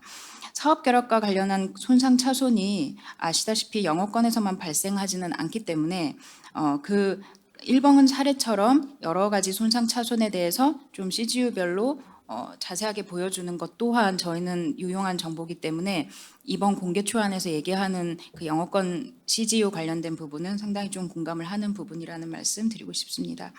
세부적인 실행 방안에 대해서 아마도 더 다듬어질 필요가 당연히 있겠지만은 이번 그 사례 그리고 공개 초안의 그 배경에 대해서 아마 진지하게 생각해 볼 수 있는 그런 그 계기가 되지 않을까 그렇게 저희는 생각을 했습니다. 발표 마치겠습니다. 감사합니다. 예, 감사합니다. 기업의 의사결정이 타당한지에 대한 정보, 또 사업 대가에 대한 정보의 어떤 타당성, 그리고 사후 관리에 대한 정보 이런 것들이 좀 미흡하기 때문에 사실은 ISB가 제안해 준 어떤 사업 결합에 대한 공시를 강화하는 그런 것에 대해서는 원칙적으로 찬성하시는 그런 입장이신 것으로 보여지고요. 다만 이제 이런 것들이 조금 더 효과적으로 실행되기 위해서는 세부적으로 좀 다듬어져야 되는 부분들이 일부 있고 세부적인 사안들에 대해서 제안을 해주신 것으로 그렇게 요약을 할 수 있을 것 같습니다. 다음으로는 그 삼정회계법인의 이지원 상무님께서 토론해 주시도록 하겠습니다. 네, 안녕하세요. 삼정회계법인 품질관리실에서 일하고 있는 이지원 회계사라고 합니다. 먼저 이렇게 국내 여러 이해관계자들의 의견을 듣고 또 잘 정리해 주시고 의견 나눌 기회를 주셔서 감사합니다. 이 ISB에서 사업결합의 그 성과에 대해서 더 많은 정보를 제공하겠다는 취지로 공개 초안을 제안하게 됐다라고 아까 설명해 주셨는데요. 일단 전반적으로는 사업결합 그리고 영업권에 대해서 현재보다는 더 많은 정보가 제공될 필요가 있다라는 점에 대해서는 기본적으로는 공감을 하고 있습니다. 그런데 뭐 제공되는 정보의 성격이나 이런 점에 대해서 약간 우려가 있다라는 그 작성자 쪽의 우려에 대해서도 뭐 말씀이 있으셨고, 저는 약간 감사인의 관점에서 또 회계 기준을 주로 다루는 입장에서 한 3가지 정도만 의견을 말씀드려 볼까 합니다. 먼저 말씀드릴 거는 그 카테고리별로 기대 시너지 효과의 금액, 실현될 시점, 지속될 기간 이런 정보들을 중요한 사업 결합에 대해서 공시해야 된다라는 내용이 있었는데요. 요거에 대해서 먼저 말씀을 드려볼까 합니다. 먼저 이러한 그 시너지 효과의 금액을 공시를 하는 게 이론적으로 맞나 하는 그런 의문인데요. 이 시너지 효과라는 게 뭐냐? 시너지 효과는 이제 뭔가 합쳐졌을 때 나오는 그런 효과인데, 영업권, 그러니까 사업 결합에서 생기는 영업권을 가장 중요하게 구성을 하는 게 바로 시너지 효과다라고 모두가 이렇게 이해를 하고 계실 것 같습니다. 사업 결합에서 영업권이 발생을 했다는 거는 취득자가 대상 회사의 순자산 가치보다 더 많이 지급을 했다는 의미이고, 취득자는 이 대상 회사랑 나랑 합쳤을 때, 내가 이 대상 회사를 취득했을 때 이런 플러스 효과가 있을 것이다라고 예상을 했다는 의미이고, 그래서 더 많이 주고 사도 괜찮다라는 어떤 결론을 내렸을 거고, 그걸 위해서 뭔가 자료를 만들었을 거고, 그러니까 이걸 공시할 수 있을 거다라고 아마 그 ISB는 결론을 내렸을 것 같습니다. 그런데 이 영업권의 기준서상 정의를 생각해 보면 이걸 카테고리별로 공시를 하는 게 과연 맞는 걸까, 가능한 걸까라는 의문이 조금 드는데요. 영업권은 개별적으로 식별할 수 없는 자산이다라고 정의를 했거든요. 그러니까 획득은 했지만 개별적으로 식별해서 별도로 인식하는 것이 불가능한 자산이다라는 게 영업권의 기본적인 정의이고, 그래서 그걸 뭐 상각도 할 수 없고, 그래서 그걸 별도로 손상 차손을 인식하지도 않는 게 영업권인데, 그걸 상세하게 카테고리별로 수익 시너지, 원가 시너지 이런 식으로 나누어서 측정을 한다는 게 기본적으로 영업권을 보던 그 기준서의 개념과 완전히 반하는 거 아닌가라는 게 이론적으로 완전히 다른 요구사항을 제시하고 있는 것 같다라는 생각이 듭니다. 그리고 또 말씀드렸지만 상각을 하지 않는 거는 식별할 수 없는 거고 얼마나 지속될 수 있는지 알 수도 없다라고 했는데 공시 요구사항을 보면 언제부터 이게 효과가 나오고 얼마나 지속될지도 공시를 하도록 하고 있거든요. 그래서 사실상 이 요구사항은 영업권을 식별해서 측정을 하라는 거하고 유사한 요구사항이 되고 있는 게 아닌가라는 의문이 듭니다. 그래서 어떤 근거에서 이 요구사항을 제시를 했는지는 이해할 수 있지만 과연 이게 기존의 영업권에 대한 기준서에 어떤 생각하고 만든 건가라는 그런 의문이 들었고요. 두 번째는 과연 이 정보를 감사인이 감사를 할 수 있는 건가라는 생각이 외부 감사인으로서 들게 됩니다. 아직 저희가 이런 정보를 외부 감사인으로서 받아본 적은 없습니다. 아마 대부분의 경우, 특히나 국내 대기업들의 경우에는 이런 정보를 산출하고 있을 거다라고는 합니다. 그렇지만 이게 정말 감사 가능한 정보냐는 또 다른 문제일 것 같습니다. 저희가 다 시너지 효과에 대해서 어떤 게 시너지 효과일 거다라고 머릿속으로는 생각을 하고 있지만 이 시너지 효과를 어떻게 산출하는 거다라는 거에 대해서는 어떤 컨센서스가 있는 거는 또 아닌 것 같습니다. 기준서에서도 시너지 효과가 무엇인지는 정확하게 정의를 하지는 않았고요. 정형화된 평가 방법이 있지는 않은 걸로 알고 있습니다. 그러니까 공정가치 같은 경우에는 어떻게 측정을 하는 게 딱 정형화된 평가 방법이 있지만 시너지 효과는 그렇지 않습니다. 그러니까 사업 결합을 할 때 기업이 생각하는 효과라든지 그런 것들은 굉장히 폭넓을 수가 있는데 이 중 어디까지를 내가 시너지 효과로 보겠다라는 거는 기업이 각자 정하기 나름이라고 합니다. 그러면 자기가 정한 대로 나는 어디까지를 시너지 효과로 보겠다. 그리고 그걸 측정을 했을 텐데 그 나름대로의 기준으로 정한 시너지 효과를 감사인은 어떻게 확신을 주어야 할지, 어떻게 검증을 해야 될지 그건 조금 어려운 점이 상당히 있을 것 같고요. 또 그 구체적으로 들어가서 실무적으로는 이게 사업 결합이 일어난 그 첫 해에 공시를 해야 되는 건데 결국 시너지 효과는 아직 나타나지 않았을 거고 시너지라는 거는 결합 전과 후의 매트릭을 비교를 해서 나오는 건데 결합 후의 매트릭스에는 아직 발생하지 않은 완전히 추정인 그 변화된 상태 그게 이제 시너지 효과를 나타내게 되는 거라서 그 변화된 상태에 대해서 그 감사인은 어떻게 과연 검증을 해야 되느냐. 그러니까 저희가 공정가치 측정에 대해서 감사를 할 때도 물론 추정이 들어가지만 대부분의 경우 과거 추세를 가지고 이게 합리적이다라는 판단을 하게 되는데 시너지 효과는 완전히 변화된 것, 아직 나타나지 않은 것. 그러니까 회사가 추정하고 기대하는 것에 대한 내용이 주가 되는 것이기 때문에 감사인이 그에 대해서 어떻게 합리적인 확신을 줄 수 있을지 좀 우려가 많이 되고 있습니다.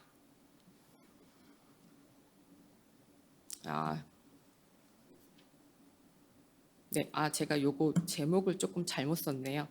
두 번째로 제가 말씀드리려고 하는 거는 전략적 사업 결합의 정의입니다. 전략적 사업 결합의 정의를 아까 저희 연구원님께서 말씀해 주셨듯이 전반적인 사업의 전략 달성에 심각한 위협이 있는 사업 결합, 그걸 달성하지 못했을 때 그렇게 설명을 주셨는데요.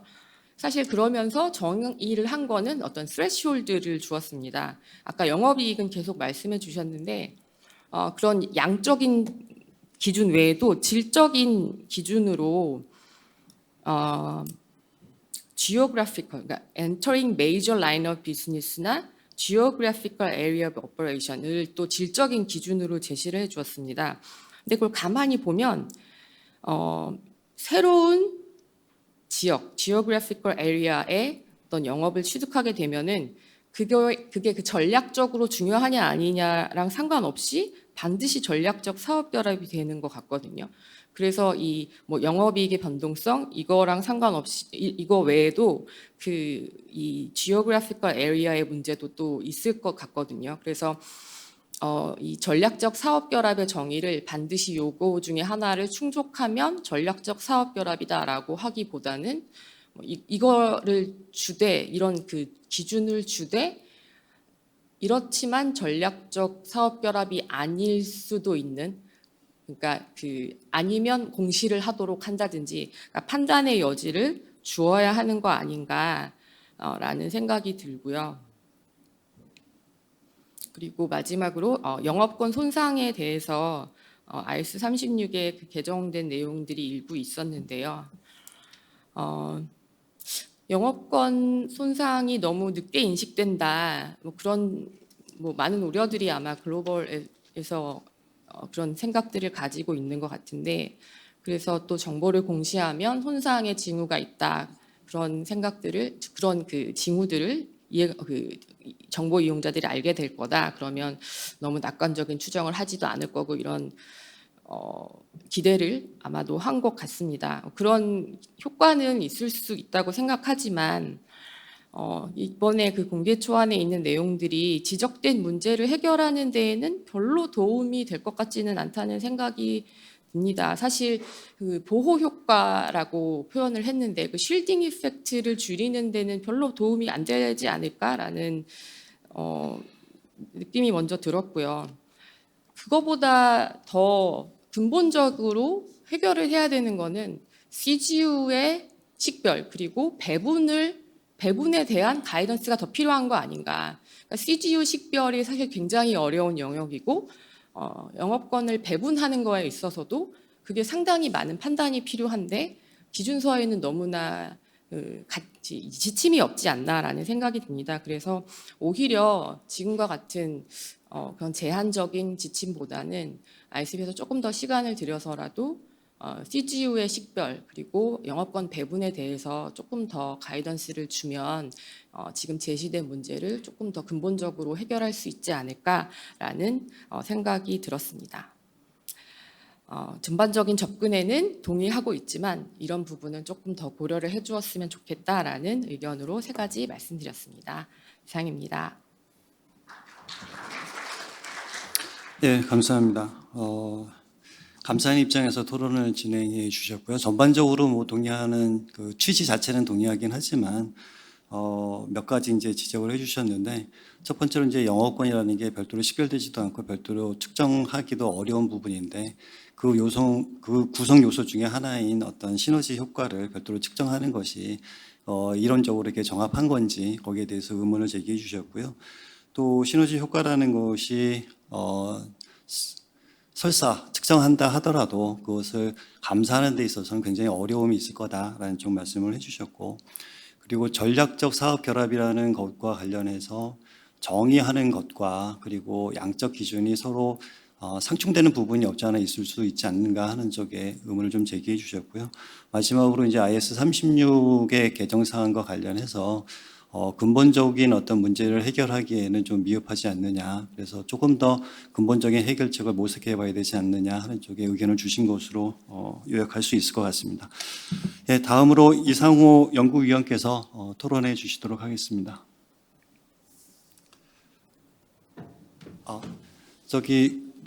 예, PPT가 준비되어 있어가지고 PPT 활용해서 토론해 주시기 바랍니다. 안녕하십니까. 소개받은 자본시장연구원의 이상호입니다. 먼저 이 복잡한 내용을 좀 잘 정리해 주시고 또 여러 의견들 조율하는 데 많은 애를 쓰고 계신 기준원 관계자분들께 감사하다는 말씀 먼저 올리고 제 발표 시작하겠습니다. 저는 이 공개 초안을 처음 보고서 약간 그 패션쇼의 옷 같은 느낌을 받았습니다. 그러니까 보기에는 굉장히 팬시하고 좋아 보이는데 과연 현실에서 소화가 가능할까? 보통 사람인 내가 입었을 때도 모델이 구현하고 있는 그 멋을 잘 살릴 수 있을까? 이런 생각이 들었거든요. 그래서 우선 그 공개된 초안 내용을 좀 요약을 해보면 ISB가 두 가지 문제 인식을 갖고 있는 것 같아요. 첫 번째는 이 M&A 성과에 대해서 투자자가 좀 평가하기에 충분한 정보가 좀 제공되고 있지 않다라는 점인 것 같고요. 그래서 명시적으로는 밝히고 있지는 않지만 행간에는 무분별한 M&A를 통제하기 위해서 회계 기준 차원의 어떤 역할이 필요하다라는 생각을 갖고 있는 것 같아요. 그래서 이제 최초 발생 시점부터 영업권 인식의 어떤 타당성, 합리성을 좀 평가할 수 있는 상당히 많은 정보를 제공하라라는 의미인 것 같거든요. 저는 이 정보들 중에 특히 이제 기대 시너지 효과, 이거 정말로 좋은 정보라고 생각을 합니다. 다만 이게 과연 재무제표에 표시할 정보인가? 그리고 현실적으로 신뢰성 있게 재무제표에 표시할 수 있는 정보인가? 하는 점에서 좀 근원적인 의문이 있고요. 나아가서는 이 무분별한 M&A를 감시하고 견제하는 것은 정말로 옳은 일인데 이 역할이 기준의 영역인가 하는 점에서 조금 의문이 있습니다.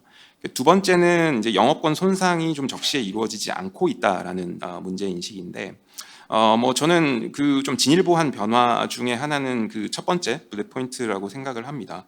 그러니까 현재도 현금 창출 단위가 영업 부문보다 크지 않아야 하는데 실무상 이제 지켜지지 않는 경우들이 좀 있어서 이번에 명확히 한 걸로 알고 있습니다. 다만 이제 이런 조치들이 근본적으로 PPA를 비롯해서 손상 검사의 주관성 자체를 근본적으로 통제할 수 있는 방안은 아니기 때문에 얼마만큼 이 손상 인식의 적시성을 제고할 수 있을지 그런 부분에 대해서 좀 고민이 되기는 합니다.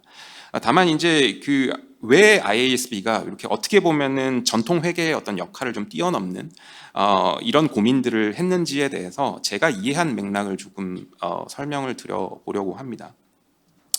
그러니까 이게 우리 입장에서는 맞지 않는 옷처럼 느껴질 수가 있는데 유럽 입장에서 보면은 필요한 옷일 수도 있겠다라는 생각이 듭니다. 그러니까 2000년대 이후에 미국이나 뭐 유럽 선진국들을 보면은 무형자산 투자가 굉장히 많이 늘었습니다. 그래서 미국은 뭐 이미 그 intangible asset 투자가 tangible asset 투자를 넘어선 지 꽤 오래됐고요. 뭐 현재는 유럽 선진국들도 마찬가지인 상황입니다.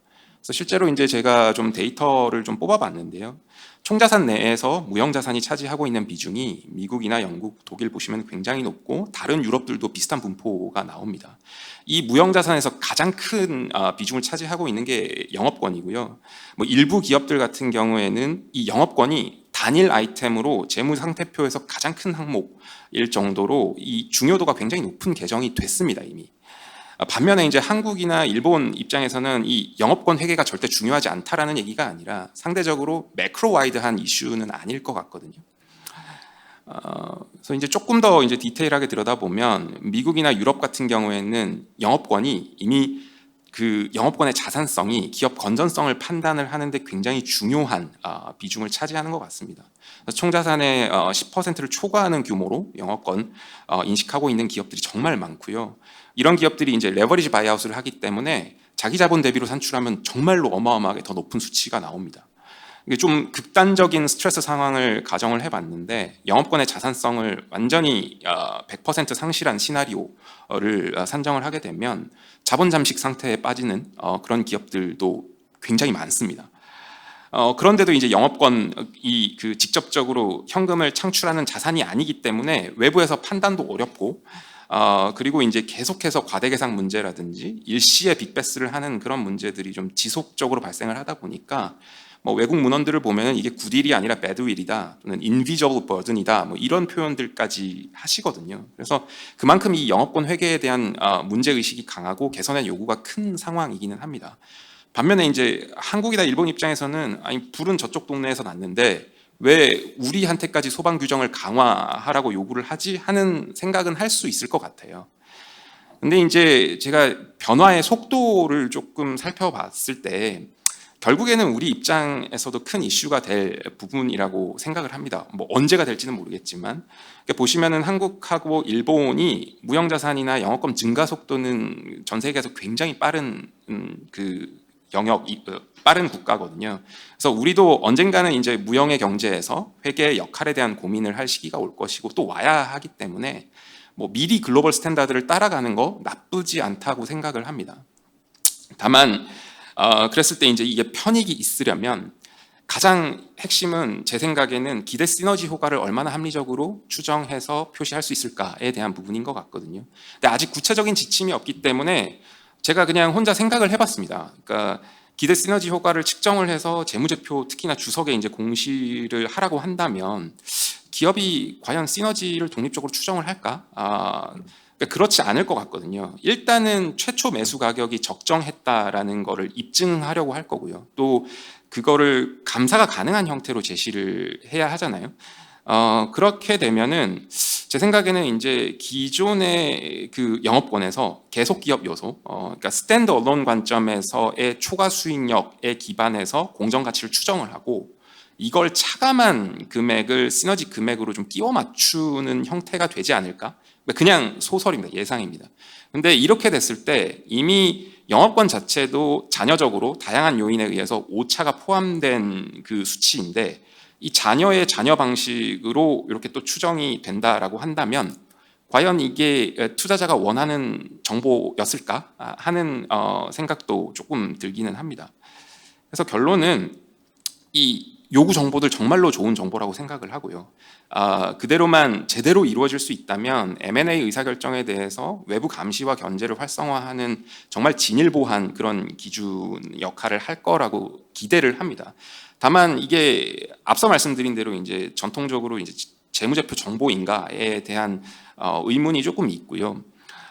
그리고 이제 영업권 손상 관련해서는 앞서서도 많이 말씀해 주셨지만 이 뭐 CGU 범위를 명확히 한 거는 좀 보수적인 평가 유도하는 데 도움이 될 수 있다고 보는데 지금 유럽이나 미국에서 정말로 문제가 되고 있는 지연 인식 이 현상을 근본적으로 해결할 수 있는 제안인지에 대해서는 다시 한번 IASB에서 좀 고민을 해주셨으면 좋겠고요. 뭐 개인적으로는 이 감독이 같이 따라가야 된다고 생각을 합니다. 이게 무분별한 M&A, 그다음에 자의적인 영업권 인식, 그리고 재량적인 후속 측정 문제 이렇게 일련에 이어지는 문제 자체는 거버넌스와 감독의 문제도 크다고 생각을 하거든요. 그러니까 여러 선행 연구들을 살펴보면 결국 영업권 회계 처리의 공격성은 경영자 특성하고 관련이 높고요. 그 경영자가 교체가 되면은 손상을 인식을 합니다. 그렇기 때문에 일단은 PPA나 손상 검사가 기본적으로 기준 자체에서 주관성을 허용을 하고 있기 때문에 기준 차원에서 해결하는 것도 분명히 필요하지만 감독 측면에서 여러 가지 좀 역할을 좀 기대를 해봐야 할 것 같고요.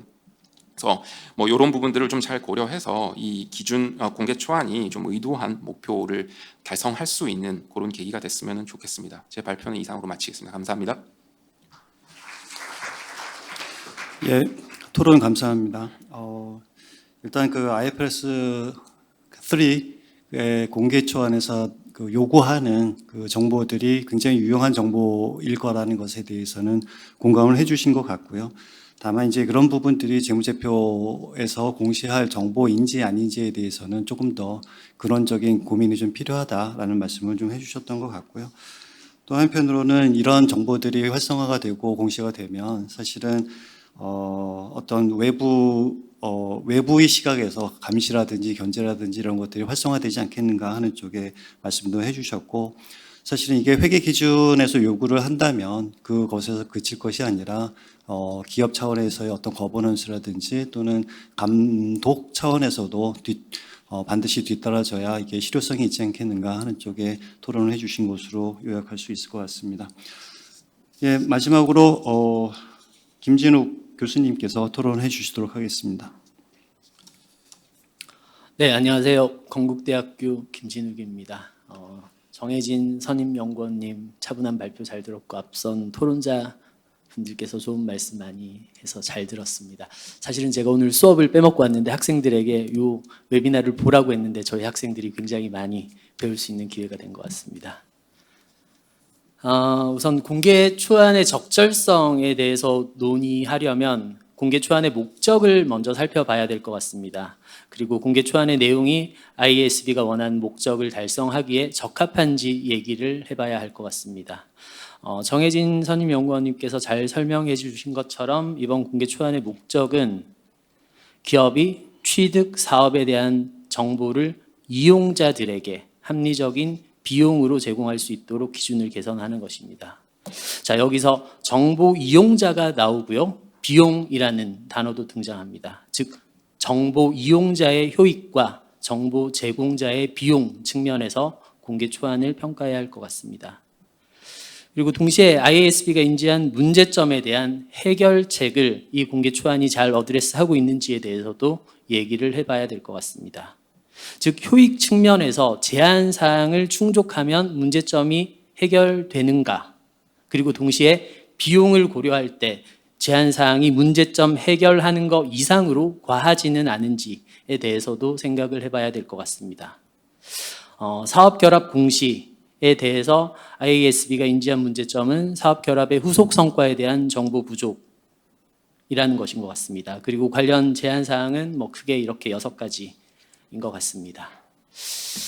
첫 번째, 기대 시너지 효과는 전략적 사업 결합뿐만 아니라 중요한 사업 결합에 대해서도 공시 대상인데요.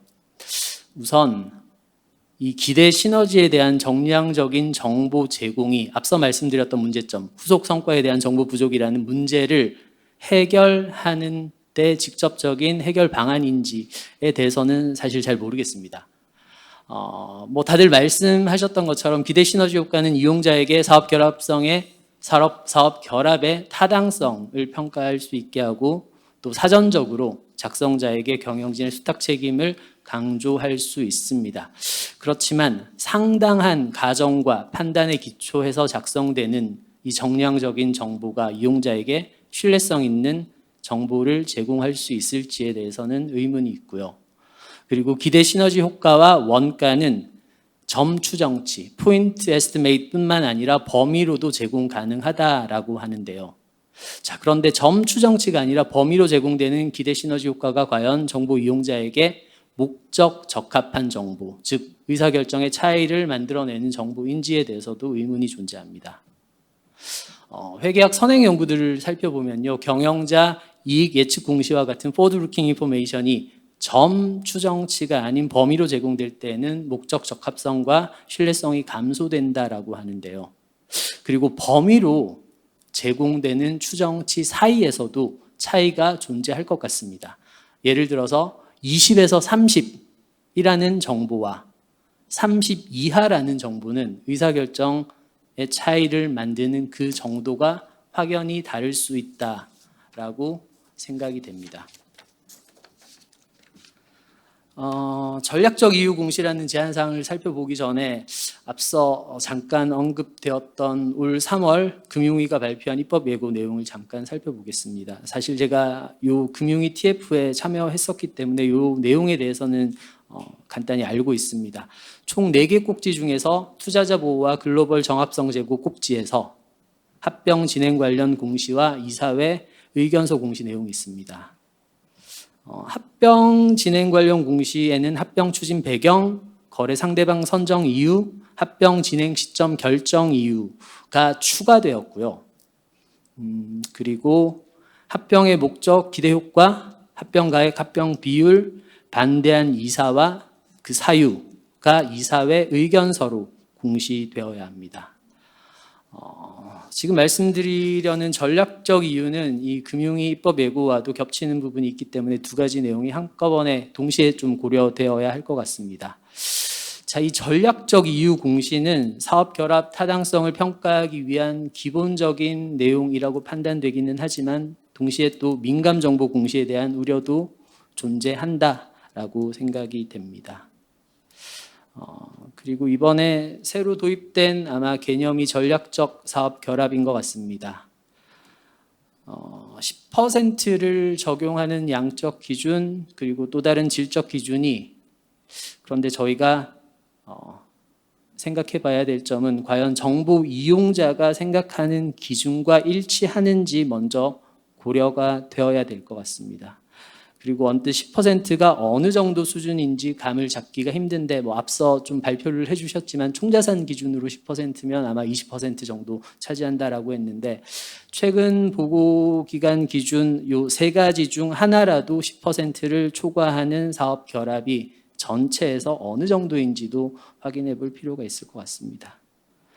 그리고 변동성이 큰 양적 기준, 예를 들어서 영업이익은 최근 1년이 아니라 3년 평균치 등을 적용해서 기준 자체가 가지는 변동성이 고려되어야 할 것 같습니다. 그래서 이 전략적 사업 결합에 대한 추가 공시는 핵심 목적, 목표, 실제 성과 달성 여부, 진술 이렇게 있다라고 설명을 잘 해주셨는데요. 앞서 말씀드린 바와 같이 포인트 추정치가 아닌 범위로 제공되는 목표 정보에 대해서는 목적 적합성 이슈가 있을 것 같습니다. 그리고 실제 성과와 달성 여부 진술은 주요 경영진이 검토하는 수준의 정보로 제공되어야 한다라고 하는데 사실 저는 그 개념과 범위가 좀 모호하게 느껴지는 것 같습니다. 그래서 잘 아시는 바와 같이 IFRS3 비즈니스 컨비네이션은 동일 지배하 거래에 대해서는 적용이 되지 않는데요. 우리나라에서는 합병의 경우 계열사 간 합병이 전체의 93% 이상을 차지합니다. 그래서 제가 다시 생각을 해보니 오늘 저희가 논의한 내용은 우리나라에서는요, 합병보다는 아마도 주식 양수도 거래에 적용될 것으로 생각됩니다. 저 개인적으로는 언더 커먼 컨트롤에 대해서도 IFRS가 빨리 좀 답을 제시해야 되지 않을까라고 생각을 합니다. 그리고 영업권 손상이 늦게 인식되는 점에 대한 문제인식과 제한사항에 동의하고요. 그리고 손상검사 복잡성에 대한 제한사항에도 저는 특별한 의견은 없습니다. 네, 이상입니다. 예, 수고하셨습니다. 좀 거칠게 요약을 하면 ISB가 문제점은 제대로 잘 짚었지만 해결 방안은 제대로 잘 제시하지 못한 거 아닌가 하는 쪽에 말씀을 하신 것 같고요. 여러 가지 예를 들어서 공시되는 정보의 어떤 신뢰성 문제라든지 어떤 정보 산출에 있어서의 어떤 비용 이런 부분, 또 소송 위험, 그리고 다른 어떤 비이클을 통한 어떤 공시되는 정보와의 중복 이런 것들을 좀 지적을 해주신 것으로 이해가 됩니다. 지정 토론자의 토론은 이제 다 들었고요.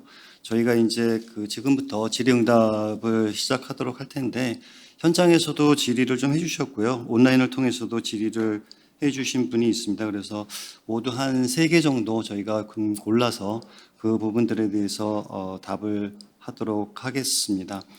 그 3가지 질문 공통적으로 아마 발표자께서 대답을 해주셔야 될 것 같은데요. 혹시 발표자의 대답을 들으시고 토론자 분들께서 조금 더 보완을 하시겠다라고 하시면 의사표시를 해주시면 발언하실 수 있도록 해드리도록 하겠습니다. 질의 띄워주실 수 있을까요? 예. 첫 번째 거는 이제 영어권과 관련된 부분인데 영어권을 생각하지 않는다는 의미가 내용 연수가 없다는 의미일 텐데요.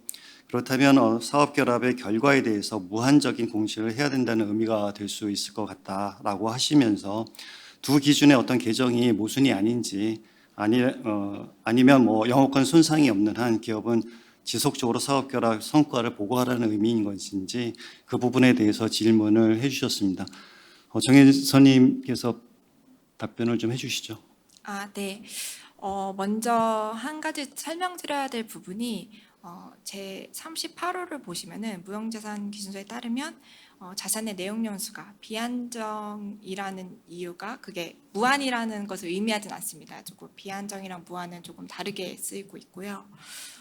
그리고 이 공개 초안의 내용을 다시 한번 짚어드리면 ISB는 영업권 상각 대신에 이 손상 검사 모형을 택하고 있고 또 사업결합의 후속 성과 달성 여부는 주요 경영진이 검토하는 기간 내내 모니터링하고 있는 기간 내에 이와 관련된 공시가 제공되어야 됩니다. 그래서 이 후속 성과가 기대에 못 미친다고 하면 이거는 손상 징후가 될 수는 있을 것입니다. 그래서 손상 기준서를 넘어가서 손상을 검토할 필요가 있을 것으로 보이고 영업권 손상이 있다고 해도 이 경영진이 사업결합의 후속 성과를 계속 모니터링하고 있는 상황이라면 지속적으로 이 후속 성과에 대한 공시가 제공되어야 될 것으로 보입니다. 예, 혹시 누가 보완해 주실 분 혹시 있으신가요? 예, 특별히 없으신 것 같긴 합니다.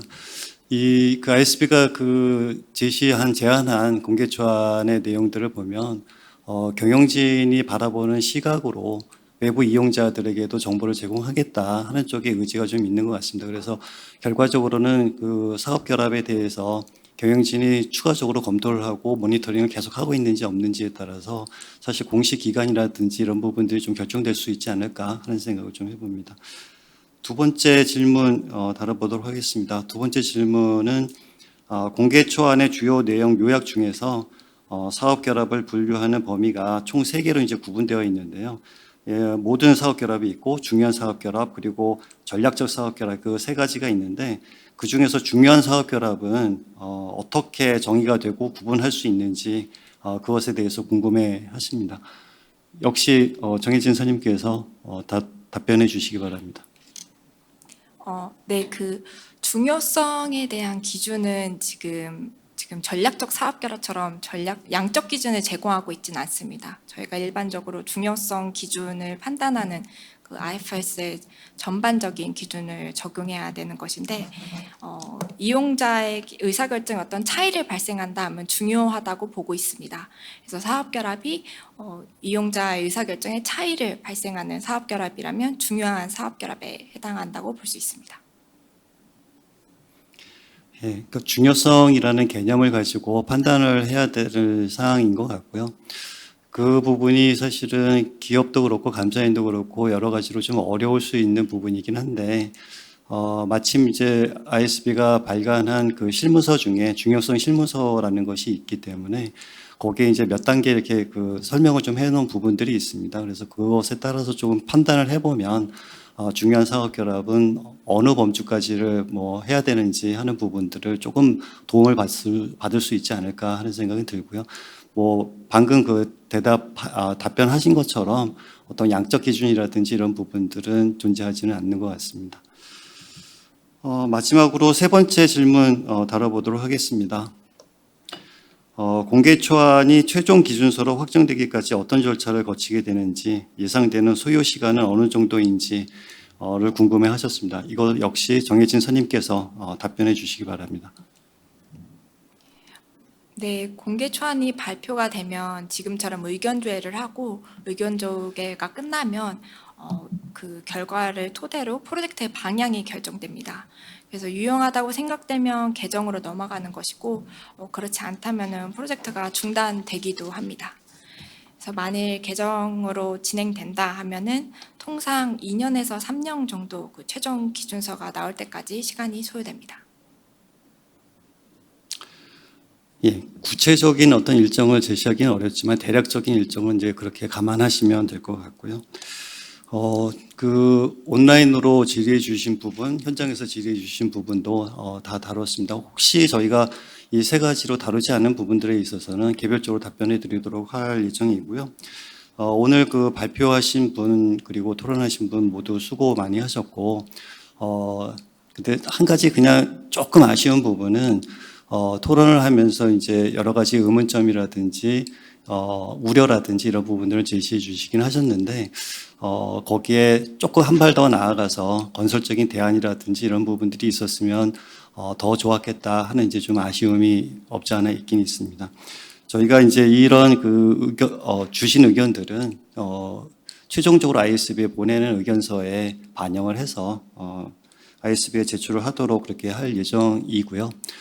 그런데 이제 저희가 이제 제출을 하게 되면 그 하나의 이제 어떤 의견서로 이제 제출을 하게 되는 꼴이어서 여러분들이 이제 그 각자 의견을 주신 것들이 약간 어떤 의미에서는 희석되는 효과가 있을 수 있습니다. 그래서 가능하다면 그 개별적인 기업에 계시는 분들이나 투자자분들 각각이 직접 ISB에 그 의견을 개진해 주시면 더 효과적으로 우리의 어떤 목소리라든지 이런 것들이 반영되는 그런 계기가 될 수 있을 거라고 생각이 되고요. 다행히 ISB는 7월 중순까지 의견을 받으니까 앞으로도 한 달 정도 시간이 좀 있습니다. 그래서 그런 부분들 좀 신경 써서 해주시면 감사하겠다는 말씀을 드립니다. 질의응답 종료하고요. 그럼 지금부터는 그 포럼의 전체 사회자이신 김재호 회계기준실장께서 회의를 진행해 주시겠습니다. 실장님 진행 부탁드리겠습니다. 네, 상임위원님 감사합니다. ISB가 매우 혁신적인 주석 공시 기준 개선을 제시한 만큼 열띤 토론이 진행되었던 것 같습니다. 이상으로 오늘 포럼을 마치겠습니다. 오늘 이 자리를 빛내주신 발표자님, 토론자님, 그리고 좌장님께 각별한 감사의 말씀 드립니다. 아울러 바쁘신 와중에도 시간을 내시어 포럼에 참여해 주신 모든 분들께 감사드립니다. 앞으로도 저희 카이 포럼에 변함없는 성원을 보내주시길 부탁드리겠습니다. 감사합니다.